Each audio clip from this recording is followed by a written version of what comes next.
I'm about to drop the link so you can join. Anybody that wants to join the panel. Let's see here. Yeah, hit that like button on your way in here.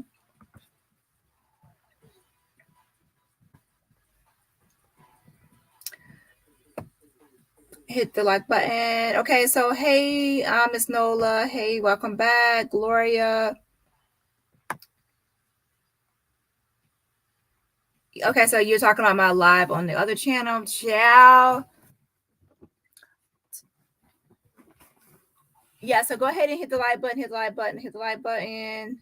Okay, I'm glad you enjoyed it. Okay, let's see here.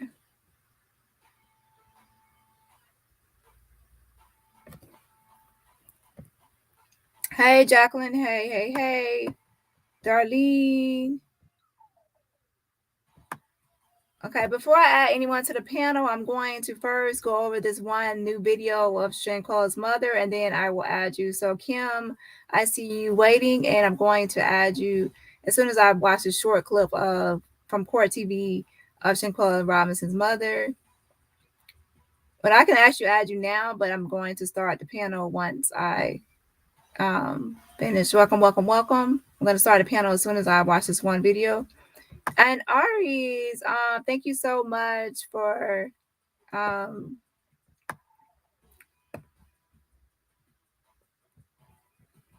some people have it Aries and some people say Aries. So I don't know if you're talking about the sign or you're talking about a different name. But thank you so much for the Cash App. I appreciate it. Thank you so much for the support. And also, let me thank some other people that sent me a Cash App as well, because I don't want to forget.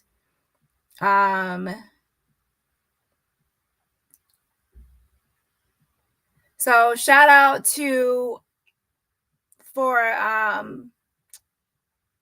Fuck Around and Find Out. Yeah, Fuck Around and Find Out. That's the name. Okay. That's the name in their chat. Okay. So shout out to you for the Cash App. I appreciate it. And also shout out to Tribal for this super chat. I mean, see y'all still haven't gotten no rest. Okay. So Cash App. And also shout out to About That 50 Plus Life for the Cash App and Low Key. Thank you so much as well. And I already shouted out Aries and Aries. Thank you so much for the Cash App. I appreciate y'all so much for the support. Y'all be spoiling me. Ugh, I love it though. Okay, so thank you so much. So let's go ahead and watch this first video and then we will get into a panel. And yes, I am tired, y'all, but I'm gonna push through as promised. And we probably will come back tomorrow, to be honest, so I can make up for any lack thereof tonight. Okay, so hey, Minky Finky. And let's see here. So Stephanie, and we have April Showers. And girl, April, there was another April here too that came here earlier. So now we have two Aprils here. And No More Drama. Hey, Jacqueline, Candace, Bonetta, Darlene. Okay, the sign. Okay. And let's see who we have here. Jamila. Okay, so Jamila, I think you are on my other channel. So some of you are on like all three of my channels, child. So y'all always know what I'm up to because y'all on all three, child. Okay. All right, thank you so much. I appreciate the support as well. And hey, MLW Fisherman. And April Showers, Brain Made Flowers, has sent me a super sticker. I appreciate it. Thank you for supporting my channel. And again, everybody else can support for free just by hitting the like button. So the first thing we're going to do is just watch this clip. I have not actually watched this clip yet. And it's pretty much Shanquella Robinson's mother on a Court TV episode. And I've heard that they still keep posting the wrong picture of Shanquella, which is odd. So yeah, everybody does not look the same, by the way. But yeah, let's go ahead and watch this short clip.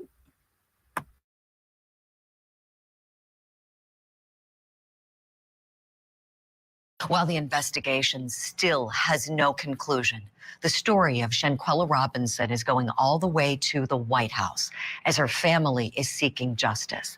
Shanquella is a native of Charlotte, North Carolina. And you'll recall she traveled to Mexico with 6 other people last October. But less than 24 hours after the group landed, she was found dead. Then a graphic video surfaced of a fight involving Shanquella and another woman inside of a hotel room while on the trip. And Robinson's family was told that the 25-year-old died from alcohol poisoning. But the video shows her being beaten. Then an autopsy was done and revealed later that Shanquella's cause of death was a severe spinal cord injury and a broken neck. So far, nobody has been arrested in this case. But the family's attorneys, Benjamin Crump and Sue Ann Robinson, just penned a letter to President Biden and the Secretary of State asking for swift diplomatic intervention. And they're requesting that the Biden administration either extradite Shanquella's killer to Mexico or have the United States take jurisdiction over the case and do the prosecution here. I want to bring in my guest on the program, criminal defense attorney, former prosecutor Sue Ann Robinson, who is representing the Robinson family, and a very special guest. Want to welcome in on the show Shanquella Robinson's mom, Salamandra Robinson. Mrs. Robinson, thank you so much for making time for us this morning. And I just want to start person to person, and certainly on behalf of Court TV Network, our deepest condolences to you and your family on your daughter's death. I know there's nothing that can be said to take the pain away. And with that, my first question to you is, how are you doing today? I'm okay. Let's talk a little bit about your daughter first, because certainly her memory is not going to be lost. But for people who didn't have the pleasure of knowing her and won't because her life was cut so tragically short, what do you want people to know most about your daughter? Yeah, she was a loving person, very smart and intelligent, and loved life. Yeah. I saw that she graduated from Winston-Salem State University. I spent some time living in North Carolina. I know what a great school that is. Obviously beautiful, highly intelligent. Oh my gosh. I know you lying. Oh my gosh. I know you lying. They got the model picture from Shanquella's page. Oh my gosh, now she put it in a video. I thought it was just a thumbnail again. Like last time they put it in the thumbnail. Oh my gosh. Wow. Wow. I have no words at this point. This is what happens when you jump on something like at the last minute and you have no idea. Oh my gosh. And they got this from that fake Instagram page that we all reported. Remember, we all reported that fake Instagram page of Salamandra Robinson, Shanquella's mother. Oh my gosh. Woo. Oh my gosh. So yeah, go to their video and leave a comment under their video and be like, that is not Shanquella. Email them, whatever, because this is a mess. Y'all, like, this is like no compare. They don't even look close to the same. It's like the wrong everything here. I can't, and I won't tolerate such foolishness. What's their email address? Oh my gosh, this is ridiculous. Let me see something here. I know you are lying. Now, I know there's a such thing as people think that all Black people look the same, but come on. This is even like a stretch. A reach, auntie. The reach, it's the reach for me. The reach. Hold on a second. Yeah.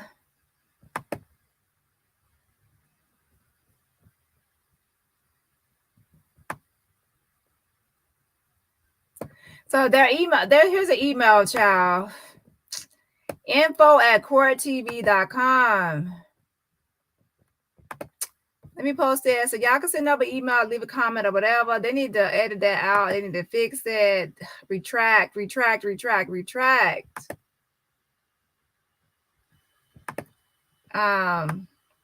Yeah, hold on a second.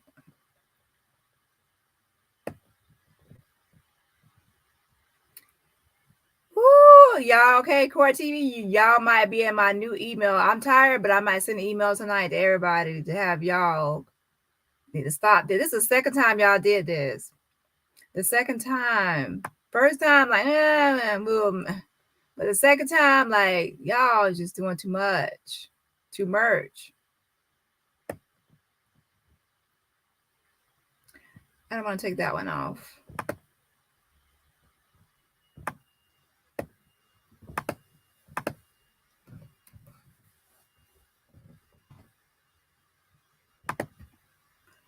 Okay, so yeah, here's the email address, info@courttv.com. Email them and say, look, that is not Shanquella in your video. That's a model from her page. You're doing the most. You're doing too much. You're reaching. Yeah, so let's go ahead and watch the rest of the video.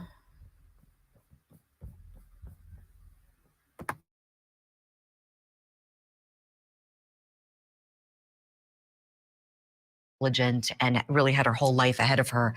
And so now with the latest in this case, you have wonderful counsel, as you know, Mrs. Robinson. Sue Ann, who's on the program today, is one of our regular guests on Court TV. We love her here. And Sue Ann, let me go to you with what you're doing here. I have the letter here with me that you and Attorney Benjamin Crump, who you work very closely with, penned to the president, asking for help here, essentially trying to light a fire and get the wheels of justice moving here.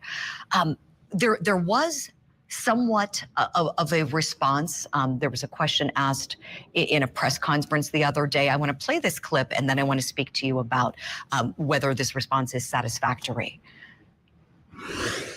Our hearts go out to Ms. Robinson's family and friends. It is devastating what occurred, and certainly the tragedy is just devastating. And we've been following the news here, but because there's an FBI investigation underway, there's very little that we can say.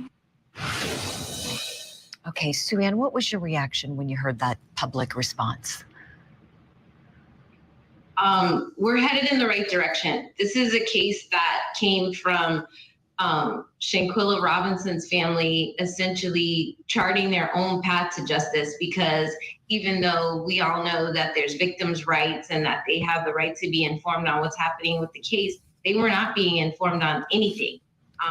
They were being ping-ponged between U.S. authorities and Mexican authorities, and they took it upon themselves to say, you know what? We're going to find the best resources we can in order to get the information to get justice for our daughter. And so that's when I became involved and made the same requests on their behalf and got the same kind of ping pong information. And then we decided as a team, you know what, let's just be boots on the ground in Mexico. And I went on a fact-finding mission to Mexico to get answers for this family.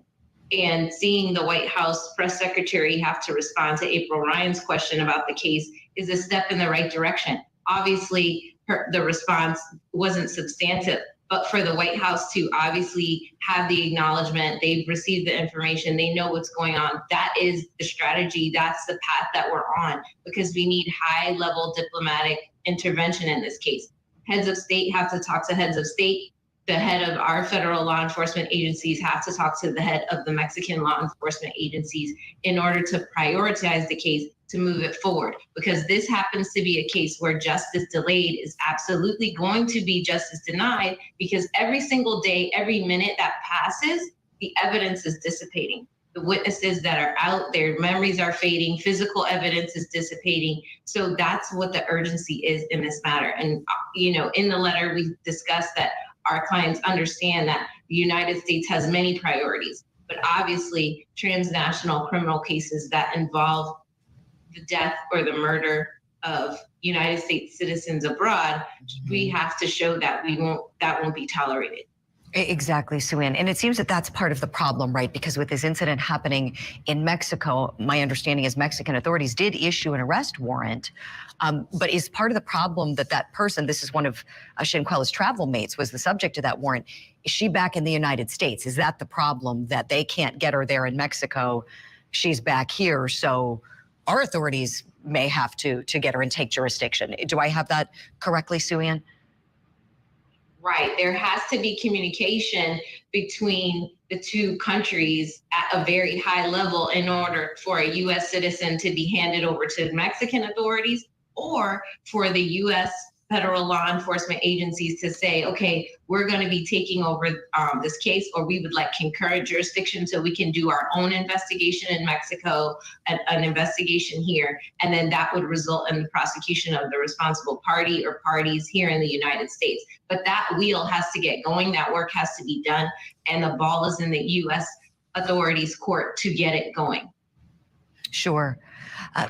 Mrs. Robinson, let me go to you next, please. The person that's the subject of this warrant, Dejanae Jackson, apparently was also one of the travel mates with your daughter, and it's my understanding that she also brought your daughter's luggage back to your house. What, if anything, did she say that could provide some clues as to what happened to Shanquella? Well, she didn't bring the luggage back to my house. Khalil Cook brought the luggage back, but she came the next day to tell my family what had happened. And she said it was alcohol poisoning. So she's saying alcohol poisoning. But then you get these autopsy results. What do you think happened to your beautiful daughter, Mrs. Robinson? Well, there's a video out there that what happened to her. Everyone seen the video. The video went viral. It was the whole world seen it. So we know what happened. The beating, as I described it, cruel. It's just awful. My question is why? Do you have any idea why this? I have no idea. I have no idea. And Quilla was a kind person, a loving person. So I don't know why anyone would do her like that. Right. Tell me, please, Mrs. Robinson, what do you want to see happen next? I need someone to be arrested, and I need justice for my family and Shanquella, because it's been 5 months and they out here living their life. Absolutely. Sue Ann Robinson, tell me, please, what is the next legal move for you and Mr. Crump? The next legal move is to get a more substantive response on whether or not there's going to be a diplomatic intervention to prioritize the case. Our plan really is not to let it get to the 201st day. So one thing I noticed they have not mentioned yet is the whole provisional arrest that I discussed before, right? Remember, at the 7th-month mark, the family of Bruce Redmond traveled to Mexico, and they worked with Mexico on trying to get a provisional arrest warrant. So, yeah, I'm actually going to send an email over about that to Sue Ann, right? Yeah, because to me, that's something that can be done, and I still haven't heard anything about that. The extradition process can take a long time, but remember, Bruce Redmond was arrested early in the process before he was extradited under provisional arrest. So I'm going to send that out at least tomorrow morning. I need to send that out. Well, she might actually know about it, but just in case, I'm actually going to mention it. And just you never know if someone knows something or not, right? So worth a shot. Without some more movement being made on the case, and to just keep the pressure on, because that's the only way to really keep Shanquella's name in the media, in the press. I remember, and I'm sure you do too, Natalie Holloway's case, every single day in the White House press briefings, a question was asked, what's happening on the case, what the White House position on the case, and we just want that same energy for Shanquella Robinson's case. So the case can be, the people who are responsible will be brought to justice. Thank you so much. As I said earlier, the Robinson family has great counsel with you, attorney Sue Ann Robinson. Thank you kindly. And Mrs. Robinson, thank you kindly for your time. Every good wish in your pursuit of justice.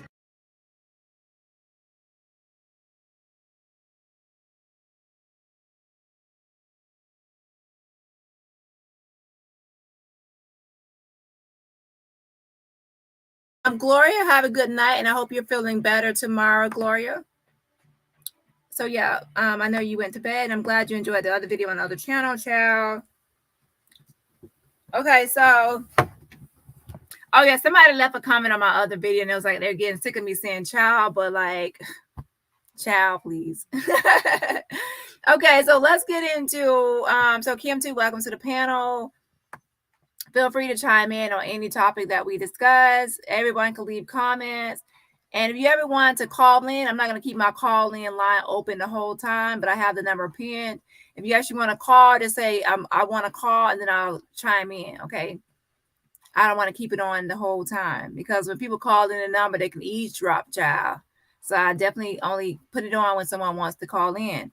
I also have the link to join the panel. If you're a medical professional and you have knowledge about medical terminology or anything medical, and you can also join the panel as well, because we will have the autopsy up.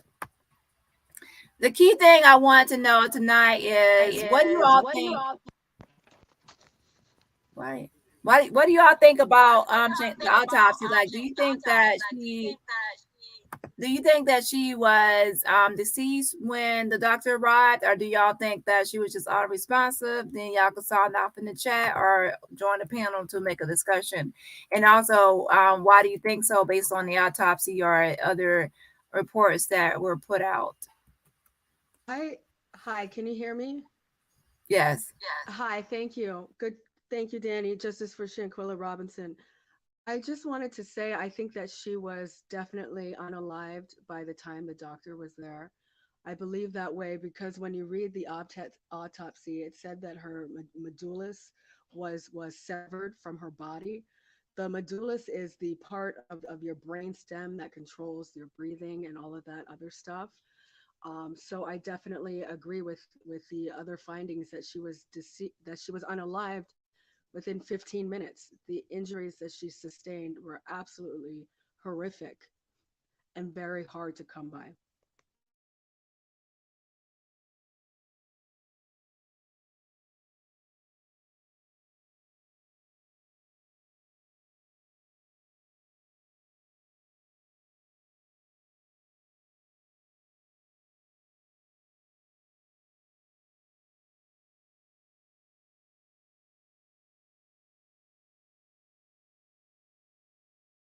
Okay, so I'm on mute. I muted myself when you were talking, but as what I was saying was, what do you think about, in the autopsy, they also state that she had an injury, hemorrhaging behind her right eye 12 hours before she passed away, right? So that means that someone busted her in her eye, which we know Dejanae was attacking her 12 hours before she actually passed away. So that's quite a bit of a time frame, right? So that they were fighting her through the previous night as well when they landed. That's what we can assume, right? Battery low. So you think that they were fighting her from the previous night, and then and then what happened after 12 that? hours previous, 12 hours previous would be around that time. So you think that they kept fighting her until what time period? Or should I say brutally attacking her to what time? I mean, Was there like I think you that think there was like I guess there were these intermittent fights, that would happen throughout the evening. Someone hit her in her face, busted her eye. And then the next morning we see the final blow, in my opinion, to be the final blow, with that brutal attack from Dejanae. well, that was the night before, then that would put the 12 hours, that would put it way before the 12-hour period. Would it? Because In the video that we you have to push mute when I'm talking. Yeah, so it won't be echoing. In the video that we watched, Shanquella does not appear to be severely beaten at that point. She doesn't appear to be severely beaten already, to the point where she is like what have these the injuries mentioned. true, but I from what I heard, some people do see bruises on her. And she could have been hit in the face. We don't really have a clear shot of her in the face. The thing about the autopsy is that they actually know on there. They also state like the time that when she would pass away, like the time between when they thought she passed away. That doesn't really align with her being brutally beaten the night before, and then also in the morning time you said that there is more brutal beating, and then for her to pass away later on that you said within 15 minutes, then that will actually make her time of death early in the morning, and that's not what's on the autopsy. Do you know what time the autopsy, or what time they have on the autopsy? And then we can count backwards 12 hours. Okay, let's go to the page. It says, wait 1 second. There's actually two parts I saw. Let me go back and see. Hold on.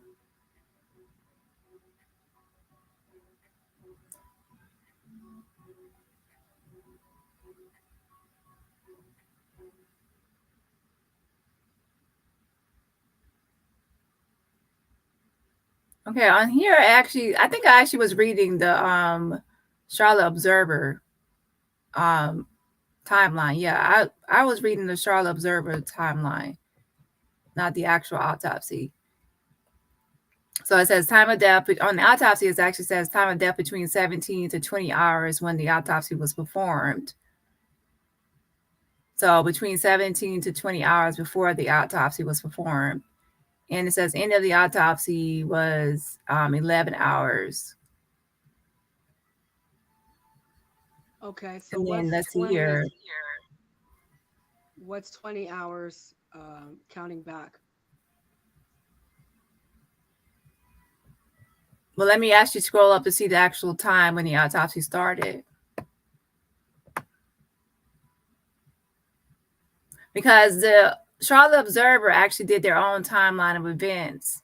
So I was basing on their calculations. Right. So are you saying that the Charlotte Observer's calculations are wrong? I'm not saying that, and I know they did an excellent job with their timeline. I just, like you, want to go to the source. You know what I mean? Okay, it says the cadaver was received packaged in a white plastic bag, duly labeled and preserved with the chain of custody registry, brought at 20:30 hours to the autopsy table at the Medical Forensic Service on October 29th of this year. Later at 9 hours on October 30th, 2022, we gathered at the autopsy table at the Medical Forensic Service to examine, identify, and perform an autopsy on the cadaver of whom was called in life Shanquella Robinson. So it looks like it says later at 9 hours on October 30th, 2022, we gathered at the autopsy table. Okay. Wow. So that means that that's when the autopsy was performed and they gathered at the autopsy table. That's when they started the autopsy on October 30th. Wow. So at that point, we would then go back in time based on, we have to scroll back down again. Okay. So that's 9 hours. And they're not saying like it's they go by like the military time, I guess, right? Right. So that says that later at 9 hours on October 30th, we gathered at the autopsy table to examine, identify, and perform an autopsy. So that's the time, 9 hours on October 30th. Now let's go back down and see what it says for the conclusion here. It says time of death between 17 to 20 hours when the autopsy was performed. So we have to take that 9 hours, and we have to go back 17 to 20 hours. So from October 30th, 2022, and we would go back 17 to 20 hours. And then that would be the time of the estimated time of death. Then that would be the 29th at around 10. Well, 24 hours would be 9 a.m. on the 29th, right? So let's do, so 4 hours from, that would be around 1 o'clock then, 1 p.m. on the 29th, right? Well, it says 17 to 20 hours, so there's a gap in between. And again, it's still like an estimated time period. It's not going to be like set in stone. True. Yeah. But if it's around, according to them, it would be, if we just go with 20 hours, it would be around 1 p.m. on the 29th, if my math is correct. And again, it's an estimate. Like, okay, Aries, what are you saying right here? Hold on. Aries, what are you getting that time from? What are you talking about? October 3rd at 9 p.m. What are you getting that from?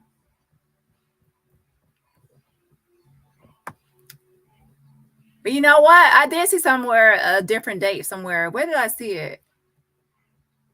Where did I see a different date? Was it the death certificate? Hold on. I need to actually check something here. Wait 1 second. Did it actually say, hold on, let me go back. Wait 1 second. Wait. Did it actually give AM or PM time frame? Let me, AM or PM. Wait. Why did I scroll all the way up?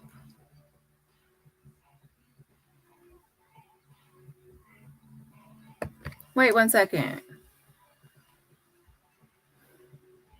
Yeah, it's not really given. Wait.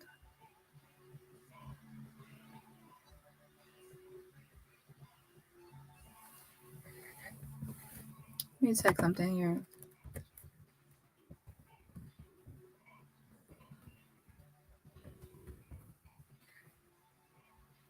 Well, it was actually say 2100 hours if it was like nighttime, like PM.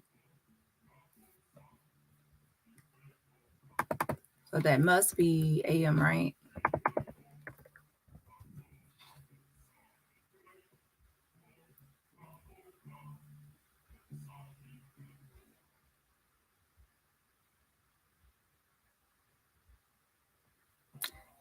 No, I did see a different date before.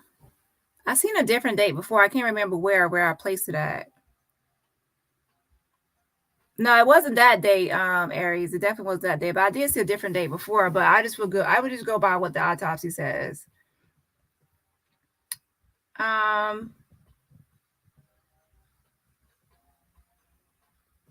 Let me go back to the Charlotte Observer and see what they put on here, so I can see what they adjusted their timeline in such a way. Hold on a second.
Okay, so there it says medical examiner notes placed her death between 4 p.m. and 7 p.m.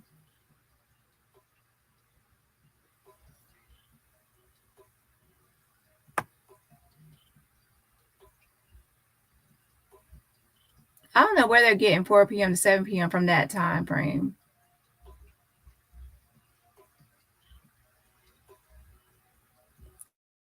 Maybe something in the autopsy I'm missing, but I don't really see where they're getting 4 p.m. to 7 p.m.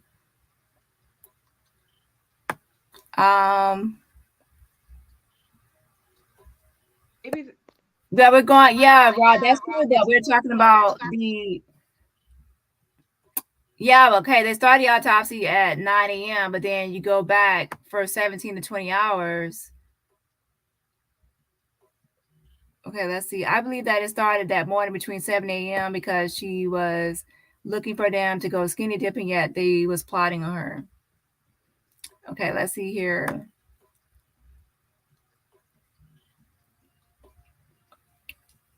They didn't start the autopsy as soon as they got the body. They started the next day. And that's what I'm saying. I'm getting closer to this right here. So I'm wondering why the Charlotte Observer is coming up with 4 to 7 p.m. Unless they are adding on the 3 hours. I mean, well, it wouldn't be 3 hours. It'd be 2-hour time difference. Why they getting 4 p.m. to 7 p.m. and then I'm getting this right here. Let's could it see. be from the police report, from what the doctor had said? Is that where they're getting that from?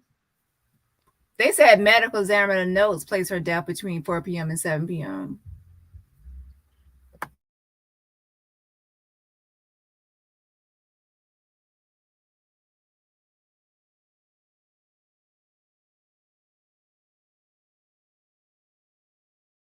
Let me look through the autopsy to make sure there's nothing else, but I'm showing that's what it starts. Oh, you know what? They might have wait.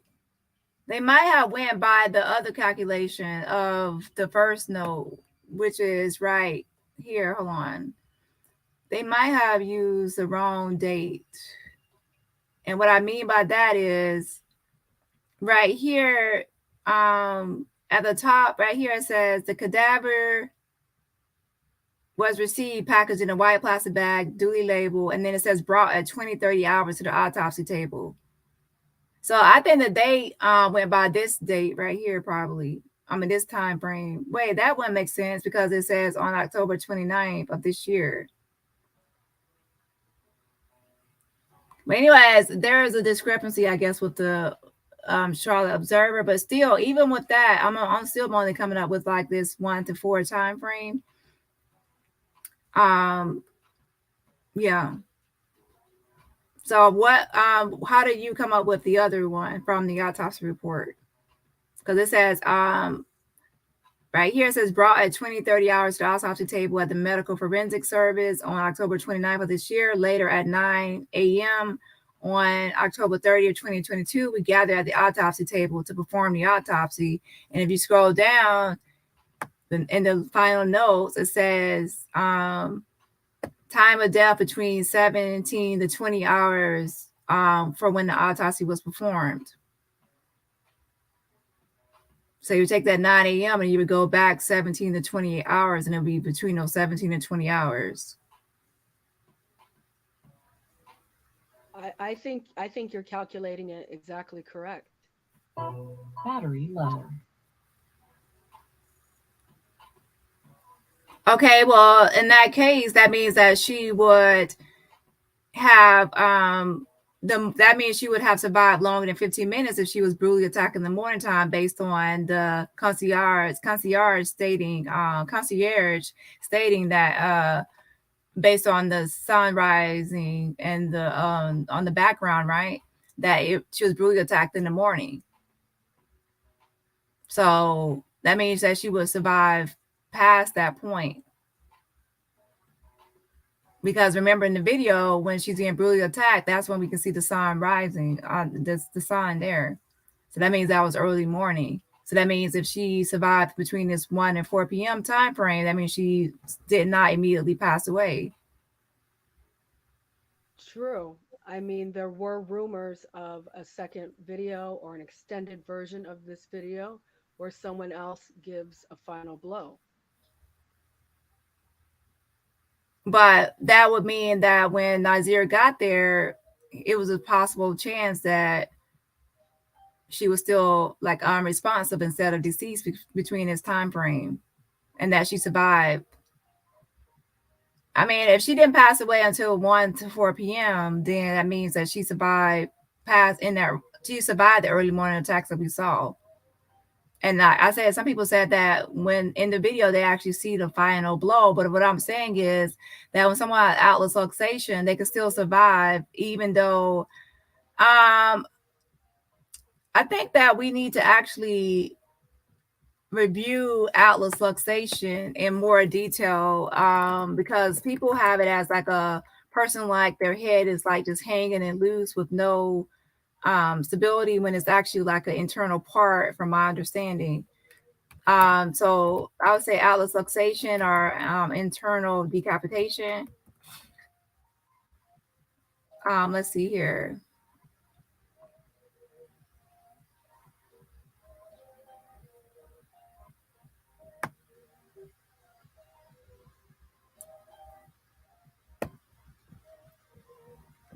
Atlas luxation, and then let's see.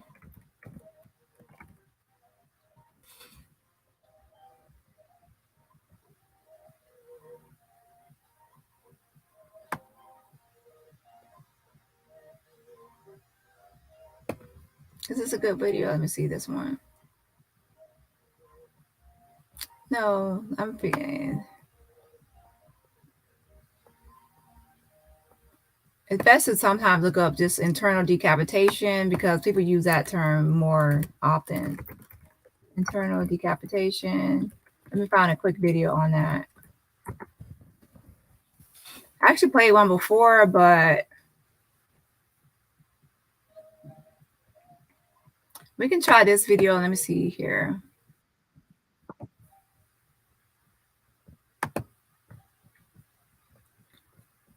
Now, I have not watched this video, but we can just watch a couple examples of internal decapitation.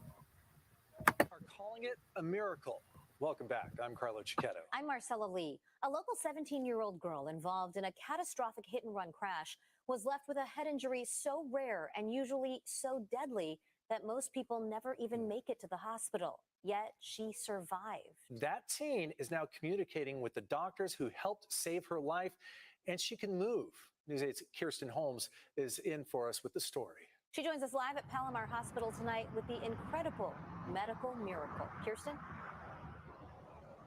I'm live here where 17-year-old Liliana is recovering after doctors saved her life.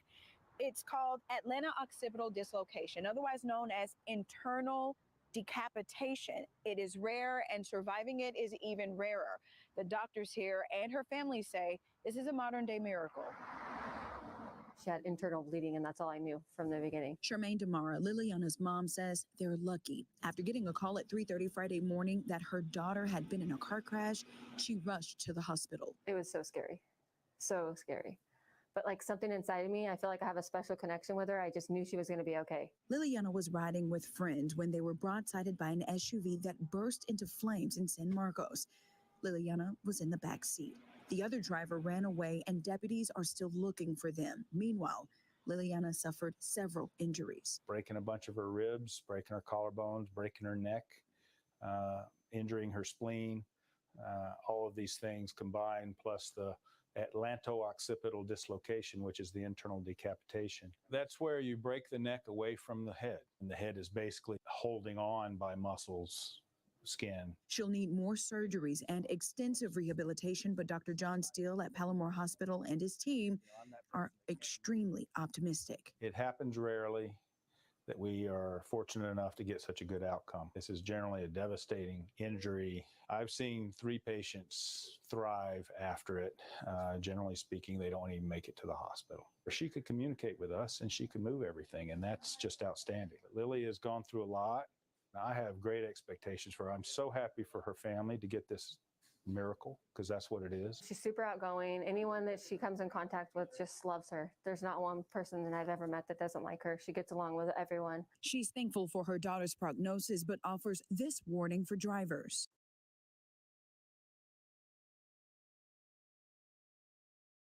Now, in the 2 cases I've seen, it's like rare, but the people can still like speak, and the doctors are actually surprised that they can still speak and move. That's why they said then she could talk and she could move. or they he, like the time we watched the case of Brock, right? But in most cases, a lot of times it's not expected for people to be able to. This is the one we watched before. The doctors were actually surprised. We're surprised that he could actually still walk and move. Wait, hold on. 22-year-old. 5% that survives the accident. Welcome to both of you. Thank you. It's an incredible story. So when you have the accident, all you felt was my neck hurts? Yeah, hurt really bad. So you didn't know it was beyond, it was like a catastrophic injury. Yeah, no, I just thought I just sprained my neck or something. Mm-hmm. And who was with you? My cousin. So your cousin somehow has the presence of mind. How old is your cousin? 21. Has the presence of mind to not move you. I mean, like, he knew that could be catastrophic too. Yeah. So you wind up meeting him at the hospital. You get the call no parent wants to get, right, Jenna? We were actually able to arrive on scene. Oh my goodness. And what was that like? It was difficult to see Brock like that, but he was talking. He was moving all of his extremities. So I knew he was injured, but at that point we didn't know the extent. I mean, had you ever heard the term internal decapitation before this? No. Right. Not somebody that survives it. So because the doctors say this actually, it kills a fair amount of people who are in car accidents. And so that the odds were very low that he would survive that kind of an injury. Correct. And if he did survive, they told us it was very possible that he would be paralyzed. So what did the doctors tell you were your options as you're looking at him in the hospital? For any chance of life, they needed to stabilize his neck. So that would require surgery. And what did they say were the chances during the surgery? We were told that it was quite possible that they could paralyze him from the actual surgery. We were told that he could have a stroke. So there was a lot at stake. Were they surprised he wasn't already paralyzed? Yeah, we had quite a few physicians, wondering exactly what had happened because he was talking, he was moving all of his extremities. And now. Okay, so pretty much I would just say watch some videos on it. The doctors for Brock were actually surprised that he wasn't already paralyzed because he was actually still moving his extremities. And they also were surprised that he could actually still speak. So that's like, it's some rare cases, but pretty much every case isn't the same. There are some people that are paralyzed, some that are not paralyzed right out there. There are some that can still talk, and there's others that cannot talk. But for the most part, if it happens where it's severe, which on her death certificate does say severe atlas luxation, in those cases, then most likely it was severe enough that where she was the one that was paralyzed from the neck down, and that she was the one that could not also speak because it says severe atlas luxation on her death certificate, as I recall, I think. So yeah, I would just say to watch a bunch of videos on atlas luxation to see that it's different experiences for those who have that diagnosis. You have any thoughts on that? I think that's why there is the discrepancies because some people claim to see the final blow, with the attack from Dejanae, but then we have this other documentation, and it seems just something that we're just gonna have to wait until we find out officially.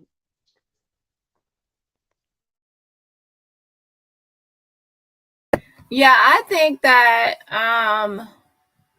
since her cause of death was atlas luxation, internal decapitation, that just like any other thing that you're diagnosed with, once you have that, you're automatically going to have the symptoms of that condition. And the symptoms of that condition, to especially someone with a severe case, is not being able to speak and also not being able to move, being paralyzed from the waist down, being able to see and hear, but not be able to speak. And also, you're still able to understand what's going on. That's why even in these rare cases that I've just shown, they still were able to understand and still didn't lose any memory or recollection of anything. So there was still a level of understanding based on what the medical examiner stated on Nancy Grace. Yeah. So I believe that she had alloluxation, which is why Nazir would say unresponsive, and also why she could not move herself and that he had to move her.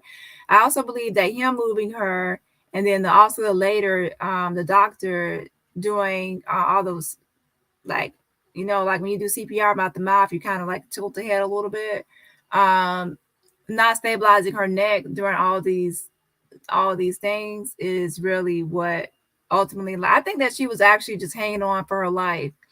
She knew what was happening because she could still see and she could still hear and she could comprehend or understand.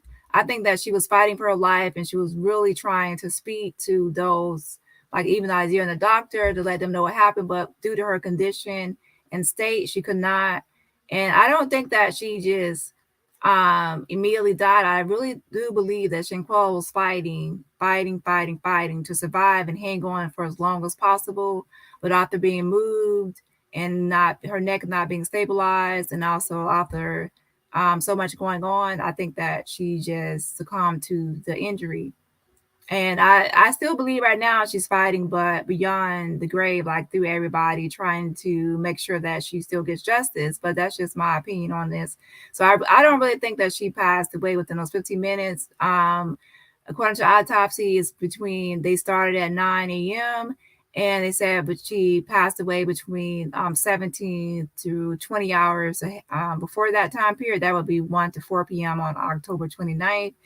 And according to the sunrise, sun setting, and even the video we saw, the brutal attack occurred early that morning. And then also in the autopsy, it states that she sustained those injuries. If you actually scroll up a little bit, it says she sustained injuries to her eye and other areas of her body close to the pelvic region 12 hours before she passed away.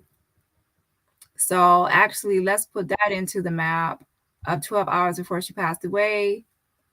Where is that? Hold on. Let's go.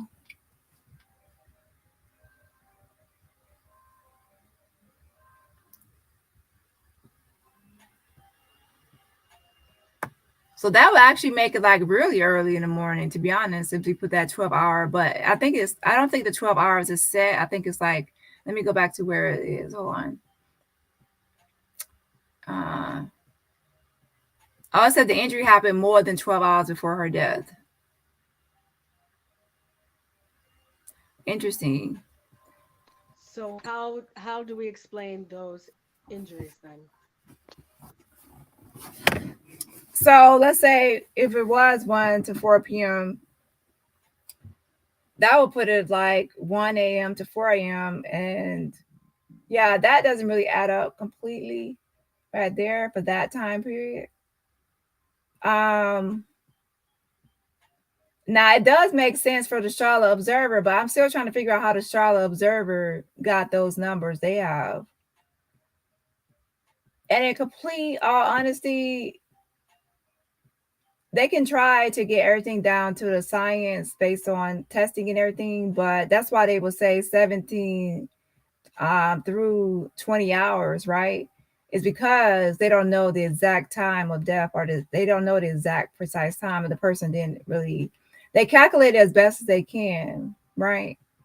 So I don't think that everything will be down to the exact number and at the end of it all. Yeah.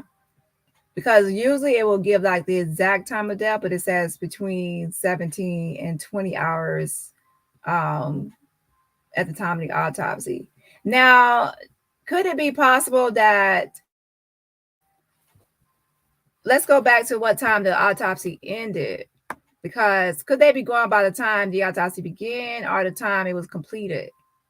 And then that's when what time of all the testing did they did? It says end of autopsy, 11 hours.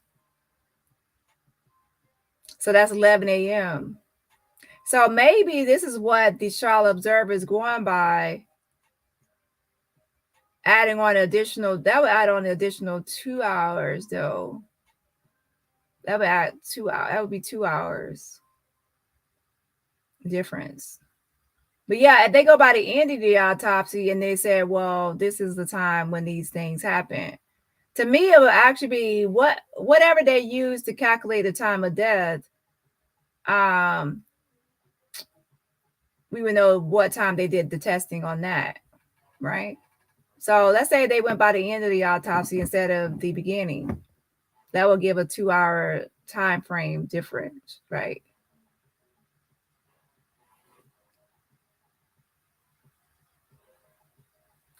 And what do they mean by here, signs of survival?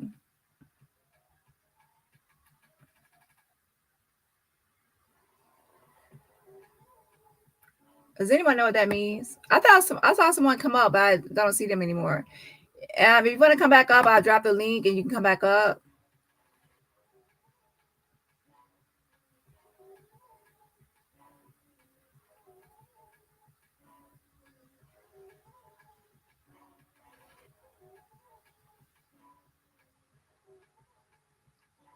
It's beginning to the end. They show the beginning of the autopsy in the forefront, and throughout they will place times. So anybody that wants to come up, because I am other minds need to be added as well. We can see things together. If y'all want, I can actually start at the beginning of the autopsy and we can work our way down. So let's go. Let's see here. That's the link. So anybody wants to join.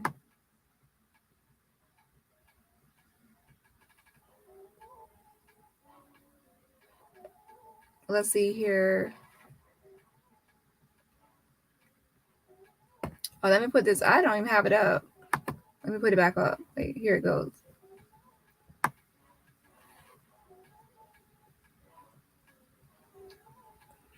Okay, it says the undersigned attorney Renee Alberto Gal. Let me actually read some comments because maybe someone Let me read your comments first before I go into further detail with the autopsy.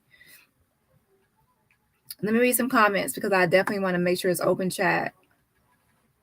Hold on. And make sure that we actually stay on the autopsy and the time of death and whether she was unresponsive or unalive by the time Nazir and the doctor arrived.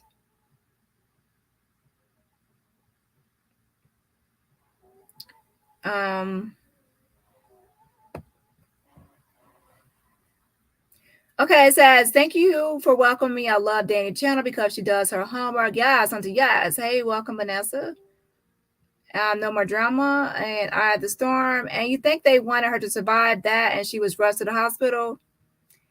Yeah, they said that if she survived, chances are there are miracles with this condition, but most likely if she was already paralyzed, it probably would just remain paralyzed. So she would have remained like paralysis, and then also our vegetative state.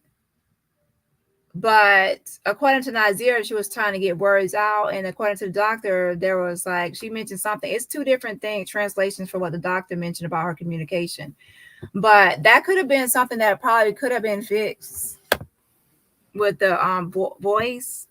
But I don't know. I've been able to speak, but as far as the paralysis, I don't think that would have been fixed once lost.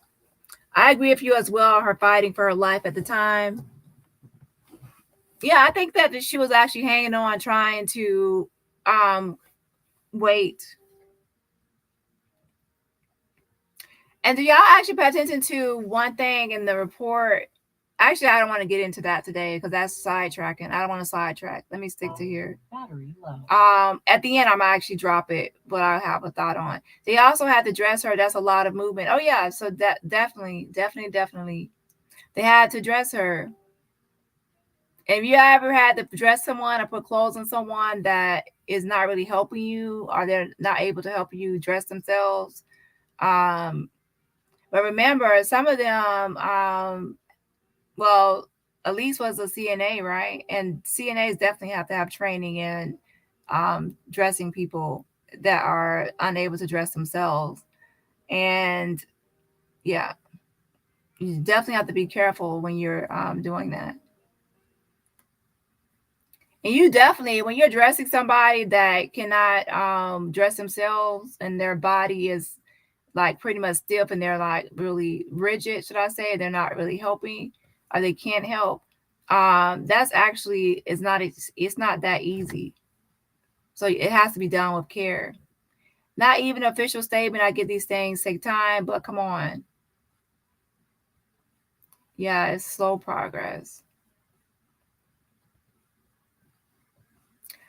So she was getting attacked. It was possibly a brain bleed. Those can take hours. Well, it did say there was hemorrhaging behind her right eye.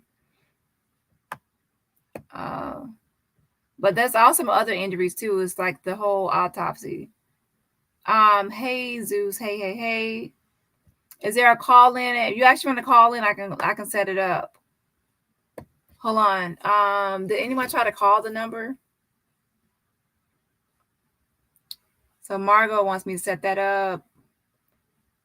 Don't be afraid to come on the panel. You don't have to get on camera. I mean, I'm not. So, I mean, you can come on the panel and just have your camera off and you can still chat just like you would be on the phone. It's pretty much like a phone conversation, but you're just on a panel. Let me go ahead and set up the number, but let me try to get some other discussion going on. I can actually set it up, Margot, if you actually want to call in. Okay, he owed his election to African-American vote, African-American woman as a collective in particular. Yeah, and I really don't like the, we went over that this morning. I really don't like the statement they did give from the White House. It was actually kind of forced and because of a reporter. Hey, the red lipstick hustler. Hey, girl, hey. I believe at the beginning of the autopsy. Yeah, I believe so as well. So I don't know where Charlotte Observer, their numbers come from.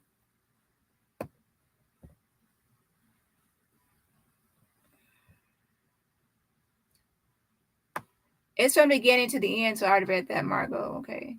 So Margot, you want to call in? I can set up the number. Again, hold on. Stick with the police report and the doctor.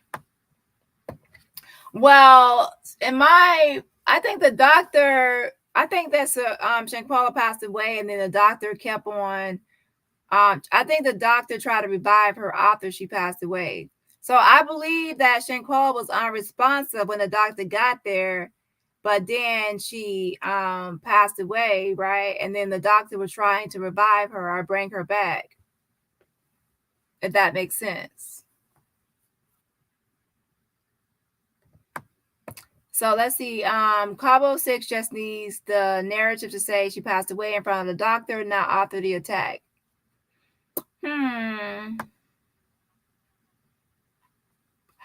Yeah, people were bringing that up, but the thing is that you cannot say that CPR caused her death. Her cause of death is actually Atlas luxation. The doctor might have on here it says the doctor, there's some defibrillator or something was used, or I have to go back down. There were some injuries caused by the doctor for CPR, but that was her rib cage area or torso area, right? So that's not her cause of death. So if you actually want to blame the doctor, you have to say the doctor did this, and since the doctor did this, that's what made her have Atlas luxation, her cause of death. Okay, so the doctor did not cause it. Now she might have worsened it, but she did not cause it. Now, worsening means that it would be medical negligence or medical malpractice because you probably worsened someone's condition or you didn't get them proper care or treatment. But if you didn't cause the actual injury that they died from, then that wouldn't be your fault. It would be whoever caused Atlas luxation. And they're saying that Dejanae is the one that caused Atlas luxation. And maybe the doctor and Nazir moving the body actually worsened the condition, but that would be negligence and not the cause of the injury. Thanks for joining us. Do you have anything to add, Kim? May I ask you a question? Yeah. Do you think that, given everything that we know and what we've seen, do you think that it was Dejanae that attack that caused her death, or do you think that there was someone that came following Dejanae's attack? I think that it's Dejanae. I think it's Dejanae. And there's another reason I think it's Dejanae. Number one, she's the only one listed as a direct aggressor. And Mexico said they have pretty much wrapped up their conclusion on who committed the femicide or caused this violent attack on Shanquella. They have also released information to Sue Ann Robinson on who they want to be extradited. I believe that if it was more than one person that attacked Shanquella, they would actually have 2 arrest warrants for a femicide on Shanquella, but it's only one. Secondly, I believe that Dejanae, if Dejanae was not the one to issue the final blow and she is getting all the heat and smoke out here, child, I believe that Dejanae would have came and said, you know what, I'm not the only one that attacked Shanquella, and then there will be others out here saying it too, because I mean, think about it. If you are the only one being blamed for someone's death or murder, and you're the only one that gets the arrest warrant, wouldn't you like say something about the other persons involved? So that's number 2 reason I believe. And number 3, I believe that it's because when I was watching the video, I believe that it is Winter standing next to Malik based on like different things we've analyzed. I think that when she was there recording, she was actually more like a bystander, like watching. And she didn't really seem hype. And what I mean by hype is she wasn't really like usually when someone is going to jump somebody, they are all like, they all exhibit some kind of rage or some kind of like they're in the same mood as the person that is the aggressor, because they're gonna all jump. So she was actually casually like rocking back and forth recording. She wasn't like in the mood of like rage or anger, like I'm gonna jump in this, you know what I mean? She wasn't like giving that type of energy. She was giving like I'm like on standby while recording this, not like I'm gonna jump in or tag team. So based on those 3 things, I don't believe that there is, and primarily because after getting evidence and everything else, Sue Ann Robinson and attorney Ben Crump, they stood at that press conference in Washington, D.C., and they said that we want Dejanae Jackson to be extradited for femicide. They didn't say 2 people, they said 1. And then they also said, yeah, they want her extradited back to Mexico, or they want concurrent jurisdiction, or should I say extraterritorial jurisdiction, whatever you want to call it, between U.S. and Mexico. So until someone can explain why they're still sticking to one name, even despite evidence that has been collected by Mexico in collaboration with U.S. officials and Mexico officials with all this evidence, and they're still naming one person. So I mean, if 2 people are brutally beating someone, you don't know which one caused the final blow, you would just charge both with the femicide. And if you actually know for certain that there's another person that attacked Shanquella, but which by now they should know, and issue the final blow, then the arrest warrant should be for her, Winter. And as for that video, I don't believe that was actually Winter, because the person had more of an upstate New York accent and seemed to be more Hispanic. And even though Winter is passable as someone who's Hispanic, she's actually biracial, and I don't believe the voices match. There's too many people on here that were faking like they were someone they're not for attention or clout or whatever else. So I don't believe that was Winter speaking on that audio. True. And what are your thoughts on that? True. I mean, it did not sound like Winter when that came out. I'm just wondering why there was, and granted it was not for too much time, but I'm just wondering why that quote unquote rumor of Winter doing the final blow was even circulated. Was that Dejanae or her people trying to say, hey, someone else was involved, or was that just smoke? It seems like we're going with that it was just a rumor. But it's weird, but there was a video I saw, and it's not Winter attacking, but it was a video of somebody, I don't know, it was like a thumbnail, and it was weird. It's like it made it seem like there was like an additional fight, but it was like a completely different incident, and no kind of relation to Shanquella Robinson at all. So I don't know why somebody posted that. That's a weird thing, because when this case first started, when it was a missing person's case, and then they were saying that there was a fight, when when they were first found her body, I saw a video as well, and I think it was the same one you saw, which is weird because it was an unrelated type of thing, and I'm just wondering where did all these kind of fights versions come from? It was just strange.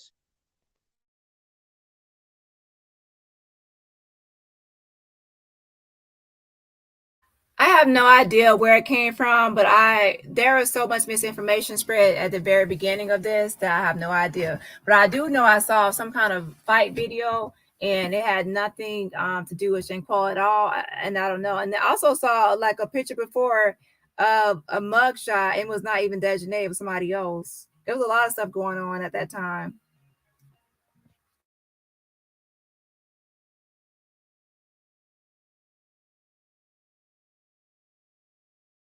Who thinks that the outfit she had on is something that she would wear while on vacation, especially given her sense of style?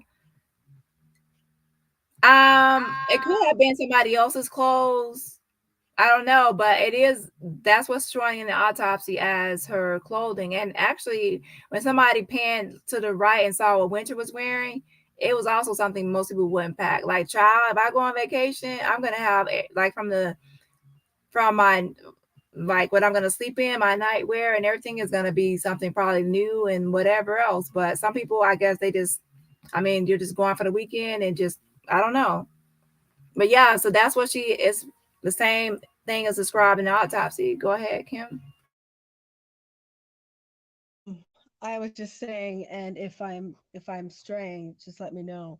But given that it was so early in the morning, uh, does that leave credence to the idea that this was pre-planned, or this was some sort of planned attack, and that they really weren't there for a vacation?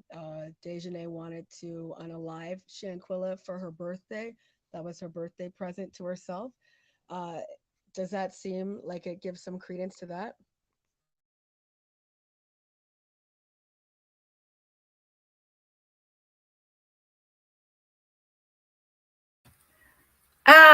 To start your show now, press 1.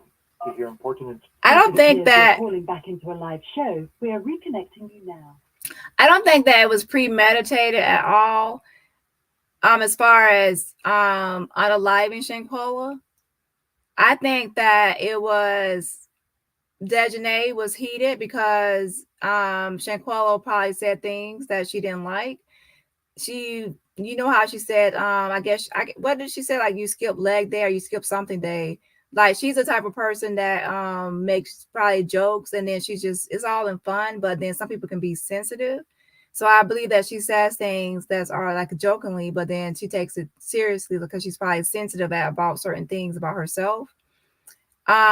Including like when she said it doesn't take that long to get naked, right? And then she came in there, and then Dejanae was like in that mood, and like Shanquella is probably like she's free with her body and just like, let's go swimming. And then Dejanae probably is not as free with her body, and like you love your body, or like self-confidence and everything into yourself, right? Self-esteem. So Shanquella walked in there, and then she's like that. And Dejanae doesn't want to get like wear her like what swimsuit she's gonna wear, or even go skinny dipping, because she's not as free of a person like that. And I just really would believe that she probably did not like Shanquella over time because of jealousy, and also Shanquella saying certain things that actually were that she didn't like. She was sensitive. Everybody knows like people that are really sensitive. You have to be careful. You can't really joke with them or do certain things because they take it the wrong way and they're like overly sensitive. So I think that she wanted to fight Shanquella, and Shanquella didn't want to fight her, but she didn't take it as, oh yeah, so I'm not gonna fight Shanquella. I'm just like that. I'll leave it alone. She wanted to fight, so she didn't care if someone was gonna fight back or not.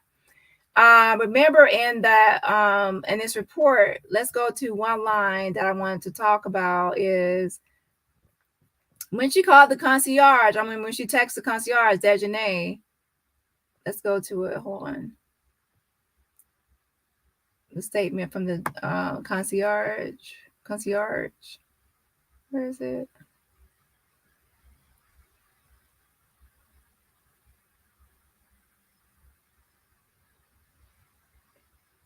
Wait a second.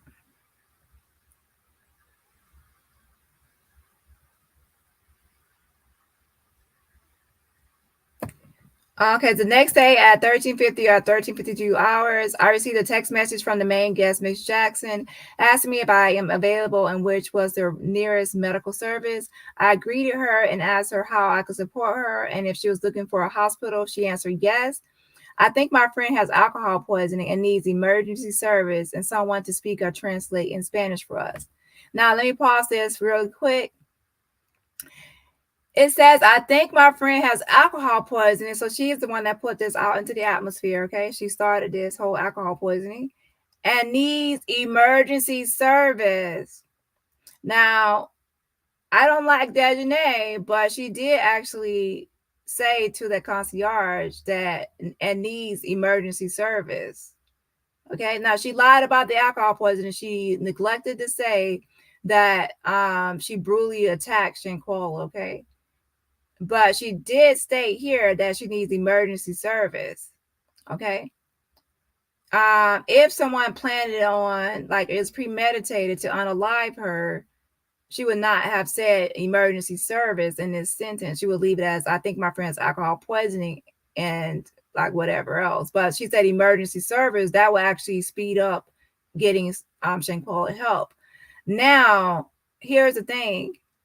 Since she said alcohol poisoning, the concierge like ignored the emergency part and said, well, I can actually send out a doctor that can actually take care of alcohol poisoning. So that whole thing, the whole thing of her saying alcohol poisoning still led to her just getting the doctor sent out because she said alcohol poisoning.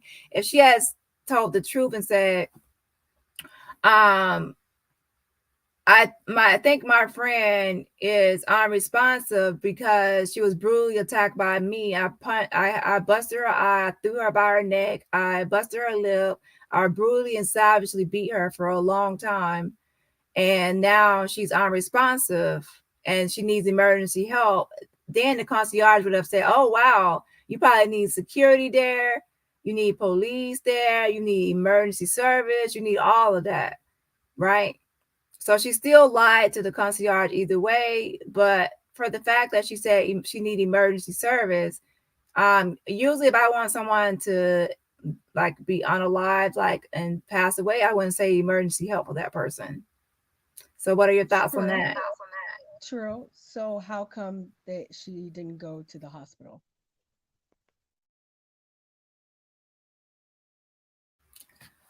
And for this, I would say like she's called the concierge is 24/7 service, right? So you call the concierge or you text them. Most of the time you text to WhatsApp. That's how I reach them, right? And you text them what you need help with, right? And then from there they refer you to what you need.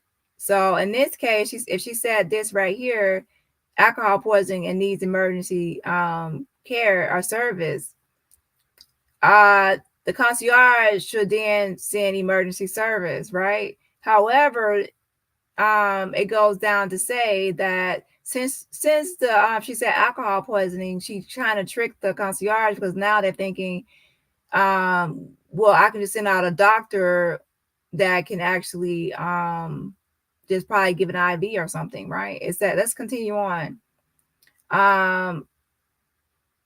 I offered to send her a doctor so he could determine if it was necessary to go to the hospital. And I told her that the doctor speak English. She answers, yes, please. I tell her that's cost $100. So in this case, she should have said, no, I don't need a doctor to be sent out. I need actually her to go to the hospital because I know it's necessary because she was brutally attacked. So she's not telling the truth here, right? On this. So all in all, I don't think it's premeditated, but at the same time, I don't think that she was really caring if she survived, if you get my point. Like, I don't think it was premeditated to go on this trip to unalive Shanquella, but I also don't think that she wanted Shanquella to survive because she knew she would be in trouble either way it goes.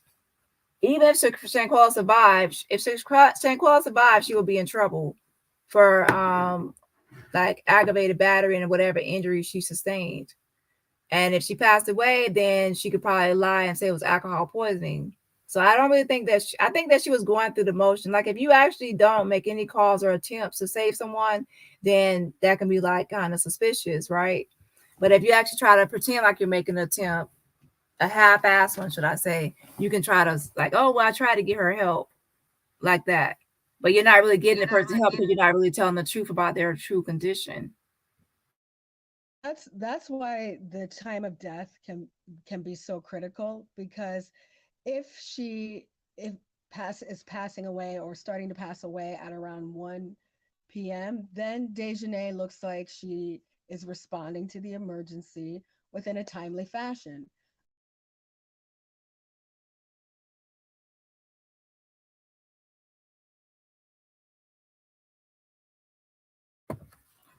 So you're saying like if it's like from 1 to 4 p.m.? It says from 1 to 4 p.m.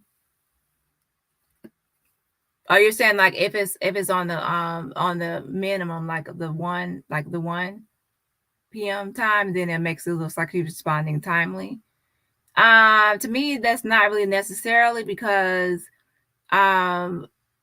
the brutal attack doesn't look like it happened late, like that 1 p.m. It looks like it happened in the morning time. So that was like time had passed to pass.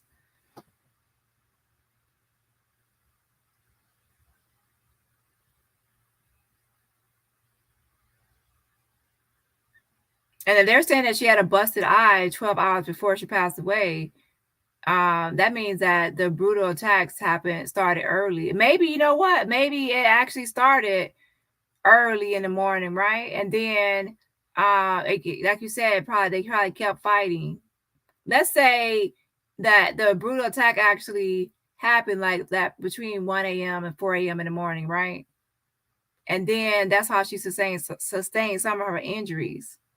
And then they kept on going at it for a long time. And then by the time we see the video, it had actually been like brutally attacking her before that video was on. It can be on like, you know what I mean? We don't know what time they actually started the brutal attack. So to me, if some of these injuries came like, to me, if some of these injuries were sustained 12 hours before that 1 p.m. to 4 p.m., right? That would make it like 1 a.m. to 4 a.m. in the morning when this brutal attack probably started, where she first got some of these injuries that are on there. And then that would make it till maybe she was brutally attacking her all the way until like maybe 7-ish in the morning. Who knows? To where we see the sun rising. That's kind of what it seems like, given those other injuries. Okay, I have the phone number here. So I have not used this before, but that's the phone number you can call in. I don't know if is it Margot or Marlo still here?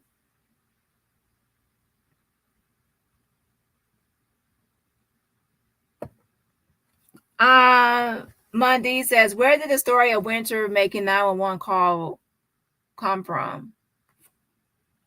That's actually in the unofficial police report. And we have to remember that the documents and everything that were released is only showing the concierge statement. It's not showing everybody's statement. So I don't know if they gave them more statements or not, but we only have the concierge manager, Gio, and then we have the concierge himself, which I won't really I won't put his name out there, but we have his statement, but we don't have, to be honest, I would love to see the maid statement, but I don't know if Sue-Ann has that and didn't release it, or this is all she has, or all they gave her. And then also, this is all they gave her. Why would they only give her these specific things and not like the other statements from like even like the maid under shelf? So I don't know.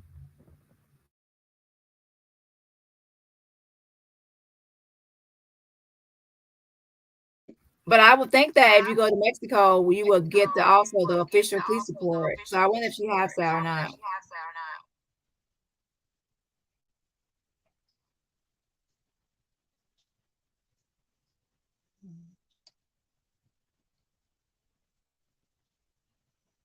Mm-hmm.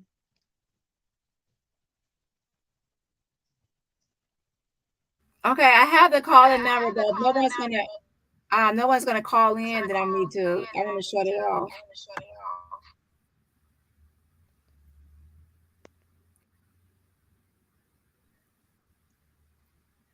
So, may I ask you another question, Dani? Uh-huh.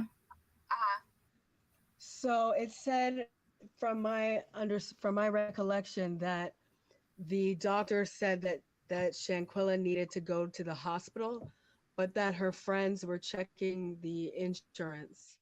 So it didn't quite outright say that they refused to take her to the hospital. Is that correct? Well, according to it, the doctor said that she needed to go to emergency service and they refused, and then finally Winter called 911 finally. So in my opinion, the whole thing with needing money is skeptical, because what changed between the time of them needing money to finally calling 911, which is, and the 911 came out without needing any money, right? So that part does not make sense. If you can't get someone help because of money, then you'll never be able to get them help unless you get the money, right? But they still were able to get paramedics to come out for free, like through 911. I don't know if they charge later or I know they help you first, it's like in the United States, and then they charge you later, according to the person that came to my channel, right?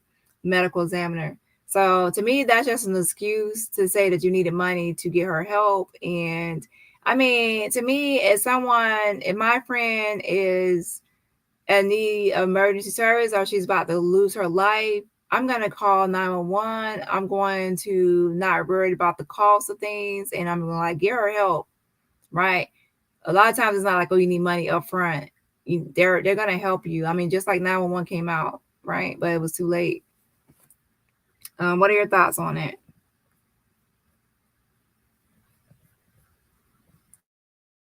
I'm wondering why Winter didn't call them earlier. Really? Or any of it, or why she called them at all.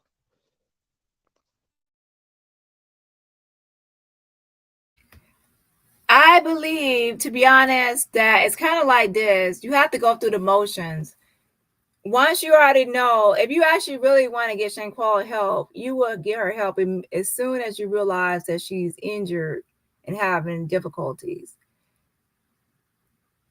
I believe they just went through the motions of pretending like they wanted to get her help, and it's kind of like subconsciously they really wanted her to pass away so that she wouldn't be able to speak or tell what happened. They already, just from her injuries and how she, think about it, just from her injuries and her not being verbal, her busted eye, busted lip, and obviously like I really believe they knew her condition, her state, and they knew that they were already in hot water or like in trouble just from injuring her, right? So I think that they already knew she was going to go to jail just from what she did to Shanquella. That's why she said alcohol poisoning. She already knew that in Mexico, brutally attacking Shanquella, and she calling and saying that I brutally attacked her. I'm the one who caused her busted eye, busted lip, allocation in her whole state or condition. She will go to jail. So that's why she said alcohol. I believe she has alcohol poisoning. She knew she was going to jail just for attacking Shanquella, and she's in Mexico. She doesn't want to go. She didn't want to go to Mexico jail. So that's why she took control. You remember, when someone is responsible for something, they want to control the narrative and control the storyline and control the cover up and control everything because they're trying to protect their own eyes. She texts the concierge because she wants to be the one that says, you think other people want to text and say alcohol poisoning? No, they ain't fixing to put their neck on the line and say, hey, concierge, it's alcohol poisoning. She had to be the one to do it because she did it. You fixing to text somebody for somebody trying to cover? Nah, you're gonna say you do it because you're gonna be the one texting that lie when it all comes out in the end, right? So she knew that if she texted to that concierge, I brutally attacked her, she was going to jail in Mexico. So it was in her mind that she had to get back home. She's not gonna admit to any brutally attacking Shanquella. She's not going to admit to anything. She's going to lie and lie and lie. And to be honest, in her best interest, it'll be best that Shanquella doesn't speak one more word. Because if she speaks one word, she's going to jail for brutally attacking her in Mexico. And if she passes away, then she won't be able to speak and say, hey, I actually was attacked. So Dejanae wanted to get out of there. He wanted to really get out of there. That's my opinion. So do you think that she prolonged calling for help or prolonged texting the concierge so that she would have a higher chance of Shanquella never speaking again?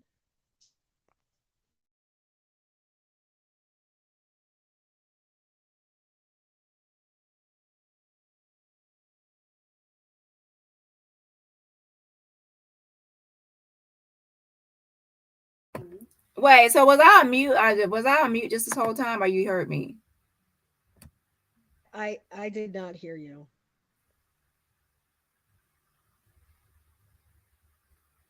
Oh, wait, so I was on mute the whole time I was talking about Dejanae and the call and the concierge? I hope not. No. Oh my God. Huh? No, I heard that. I think we heard that. Okay. But I was just wondering if you felt like Dejanae and perhaps the others prolonged calling for help because they wanted the worst outcome to happen, or do you think they responded as soon as they realized things were wrong?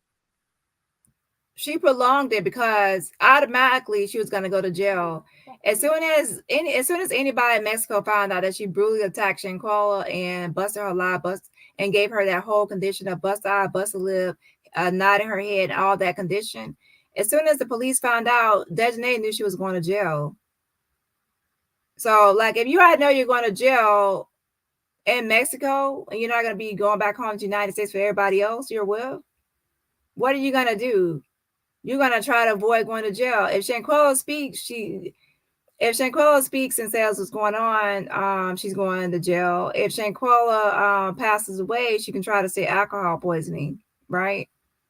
I mean, she was already going to go to jail. If she actually called and said it was a brutal attack, or if anybody from that villa called and said it was a brutal attack, Dejanae was going to go to jail for violence, for battery, assault and battery, aggravated battery, should I say.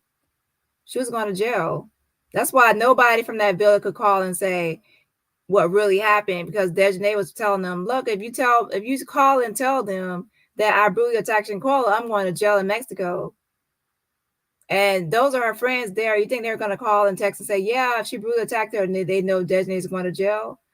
So that's why Dejanae was the one that probably text and say, hey, she actually, I think she has alcohol poisoning and she needs emergency service. And she was probably hoping that, I really don't think that I think she did it because to prolong it, then it means like, if no one ever called for help or tried to get help, then that would be extra suspicious that something went wrong or something happened, right? So to me, to wait a long time, I think they waited a long time till they finally realized that Shanquella couldn't even speak. Like she was unresponsive, she couldn't speak or she couldn't move. I think they realized her condition. So that's when they finally called and said, I think she has alcohol poisoning, emergency services, because they knew at that moment she couldn't speak, right? And then later on, I think they refused medical help. I really do believe that they wanted her to pass, because at that point she wouldn't be able to speak up for herself or say what happened. And then they will be able to leave Mexico. What are your thoughts on it?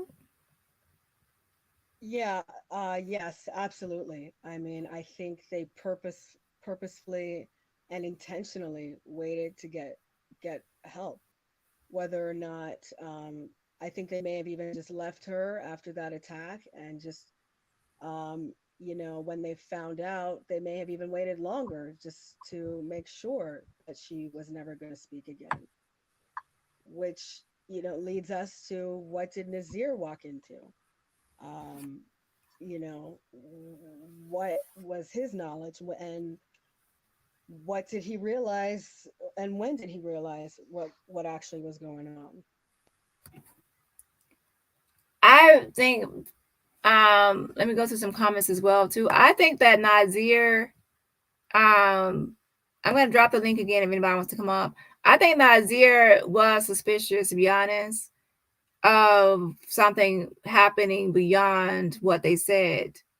But since he was friends with them and saw him like he was roommates with Khalil in college and friends with the others as well, because I see interactions between all the people on Twitter at least, I think that he didn't want to accuse them of anything, but I definitely believe that he has his suspicions. He's not blind. He can definitely see things for probably not adding up to him, but he also didn't want to accuse anyone of anything.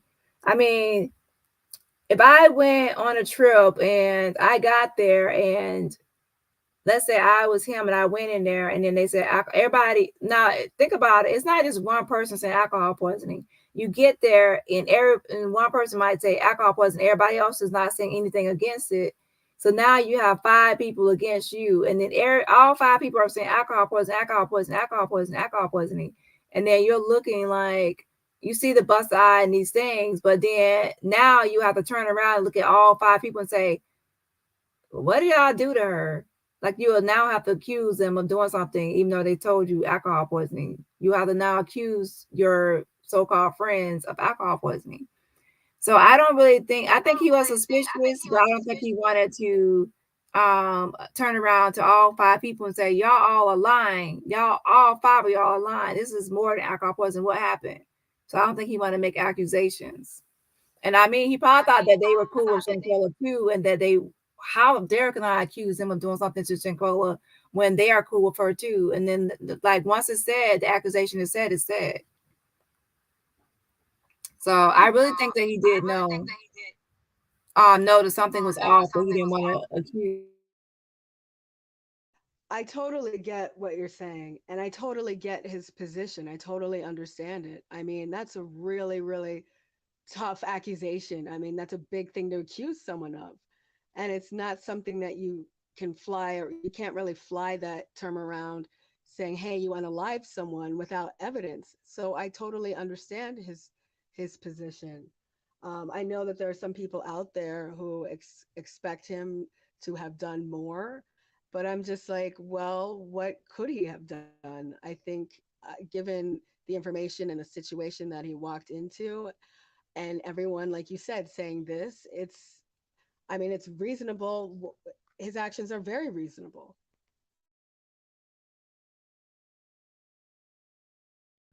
Well, with the timeline that's given now, it shows that they actually were already, I called for the doctor before he arrived. So when he arrived, they pretty much were saying like the doctor was on the way. So originally we didn't know this whole timeline, right? So people were like, why didn't you get there and call 911? Or why didn't you get there and call the doctor? And if you get somewhere and someone says that the doctor's already coming or arriving, coming soon, right, on the way, then you won't feel the need to call. And that's when some people say, well, they said a doctor was on the way, but you can still call 911 because you need faster service, like emergency service, right? So then you expect him to know that you didn't call 911, that you actually just called the doctor. I don't know. So people have their own beliefs on this or that. But as more information came out that they already told him when he came, the doctor was on the way, and based on the timeline of events, the doctor was called before he arrived. So the doctor was already on the way before he arrived, so he wouldn't be expected to call the doctor. But yet it's still up in the air about the suspicions. Even though, like, to be honest, even though I'm if I go there and I'd be suspicious, I still would question and say, okay, well, I know she has alcohol poisoning, but how did she get this? It's kind of like if you see a child or something else and you say, oh yeah, okay, well, this explains that injury and that explains this, but this doesn't explain this. So I will go in there, I still be like, well, okay, she had alcohol poisoning, but did she fall too? Did she fall? Like, I still will have questions, right? And to me, questions are not really accusations. Some are just questions. Well, some people can see it as an accusation, but it can actually be just a question like, did she fall? How did she, what happened to her eye, right? Or what happened to her lips? These are questions. And then people will expect you to question it, right? Now it becomes an accusation if in your heart and soul you feel like people are lying to you, and that's when you say, oh my gosh, I don't want to accuse, because now you feel like you're being lied to. So if he didn't say anything at all, I think that he felt suspicious, and in that case someone wouldn't say anything. Like if I walked in there and I felt suspicious, like they said alcohol poisoning, I looked at her, I'm like, oh my gosh, they did something to her, that would be suspicion. If I walked in there and I'd be like, well, are they telling me everything? I don't know. I just feel like I still would have questions about everything. So that's where I left off. And I was actually honest. I was actually honest with this information, that I'm still left off on the part of the suspicion part.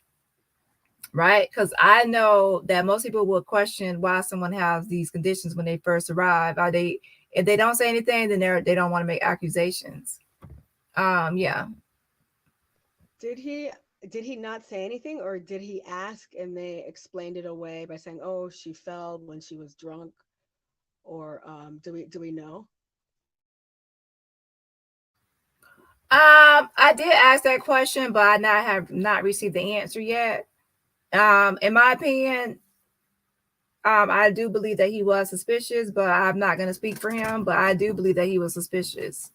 If he answers the question, I will let people know. But to be honest, most people are not really going to talk that much, because every time something is put out, it gets spun into other things, and it gets spun and spun and spun. So some people finally they shut up because they don't really want things to be put out and then spun into something that is not.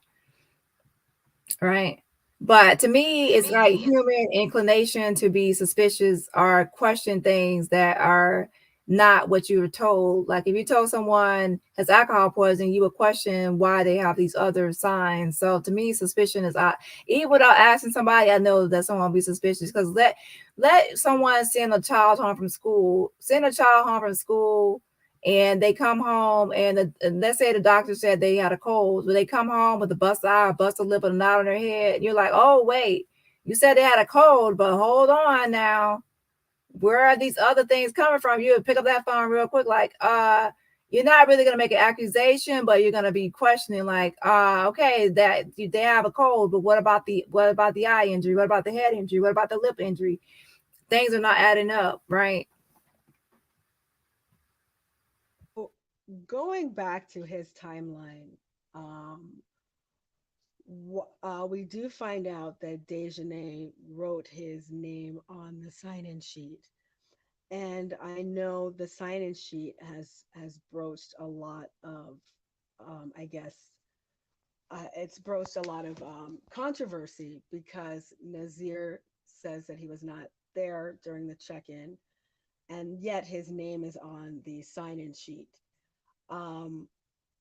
What are your thoughts on that? Because I believe it's the concierge who mentions the number of people that he says checked in, and I believe the total is 7 when they check in.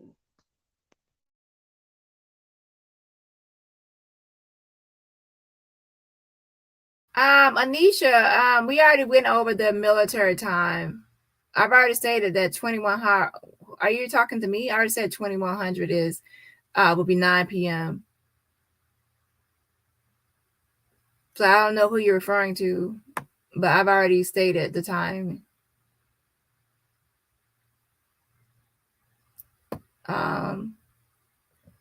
So what was your question again? I'm sorry, because I was reading these comments.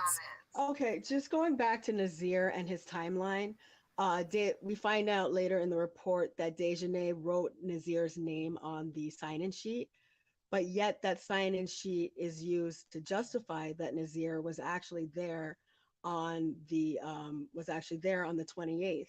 So I'm wondering what your thoughts are on that, because the concierge does notate all the people that he saw when they arrived, and the total from my count is 7. So I'm just wondering what your thoughts are on that. Well, the concierge stated that if somebody is going to arrive late, then someone has to put their name on the list, because they need that list to give to like the security in the area, like the homeowners association. Everybody has to be on the list to be able to get through the gate and to sign in. Actually, Nazir actually says that in his video, And if you actually go listen to me, my call to a concierge, that person also says the same thing, that about the security and to get in, your name has to be on that list ahead of time.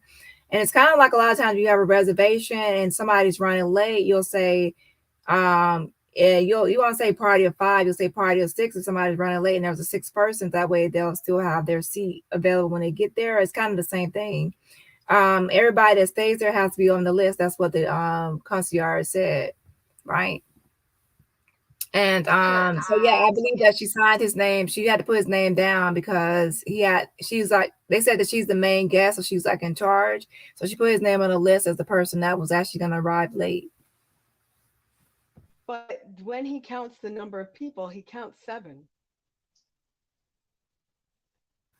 And he counts 7 because he's talking about the guest registrar list. That's it's 7 people on the list. And someone left a comment on my video. It was gotta take 5. And I agree with that comment. I have to pull it up. But I agree with that. That is actually, he means 7 in total on the trip and not actually additional people.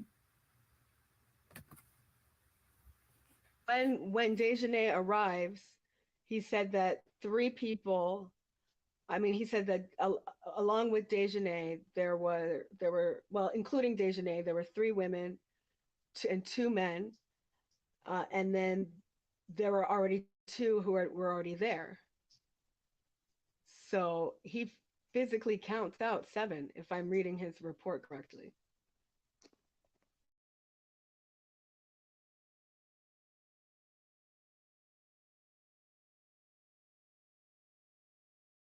Let me pull up the comment on my video so I don't have to, let me pull up the comment. So basically this is what I agree with on this comment. This is from God Take 5. It says, as always, a very informative video, Dani, with great dialogue. After reading the concierge's statement regarding guest arrival, I comprehend this statement as a total of 5 guests arriving, not a total of 5 guests exiting the vehicle.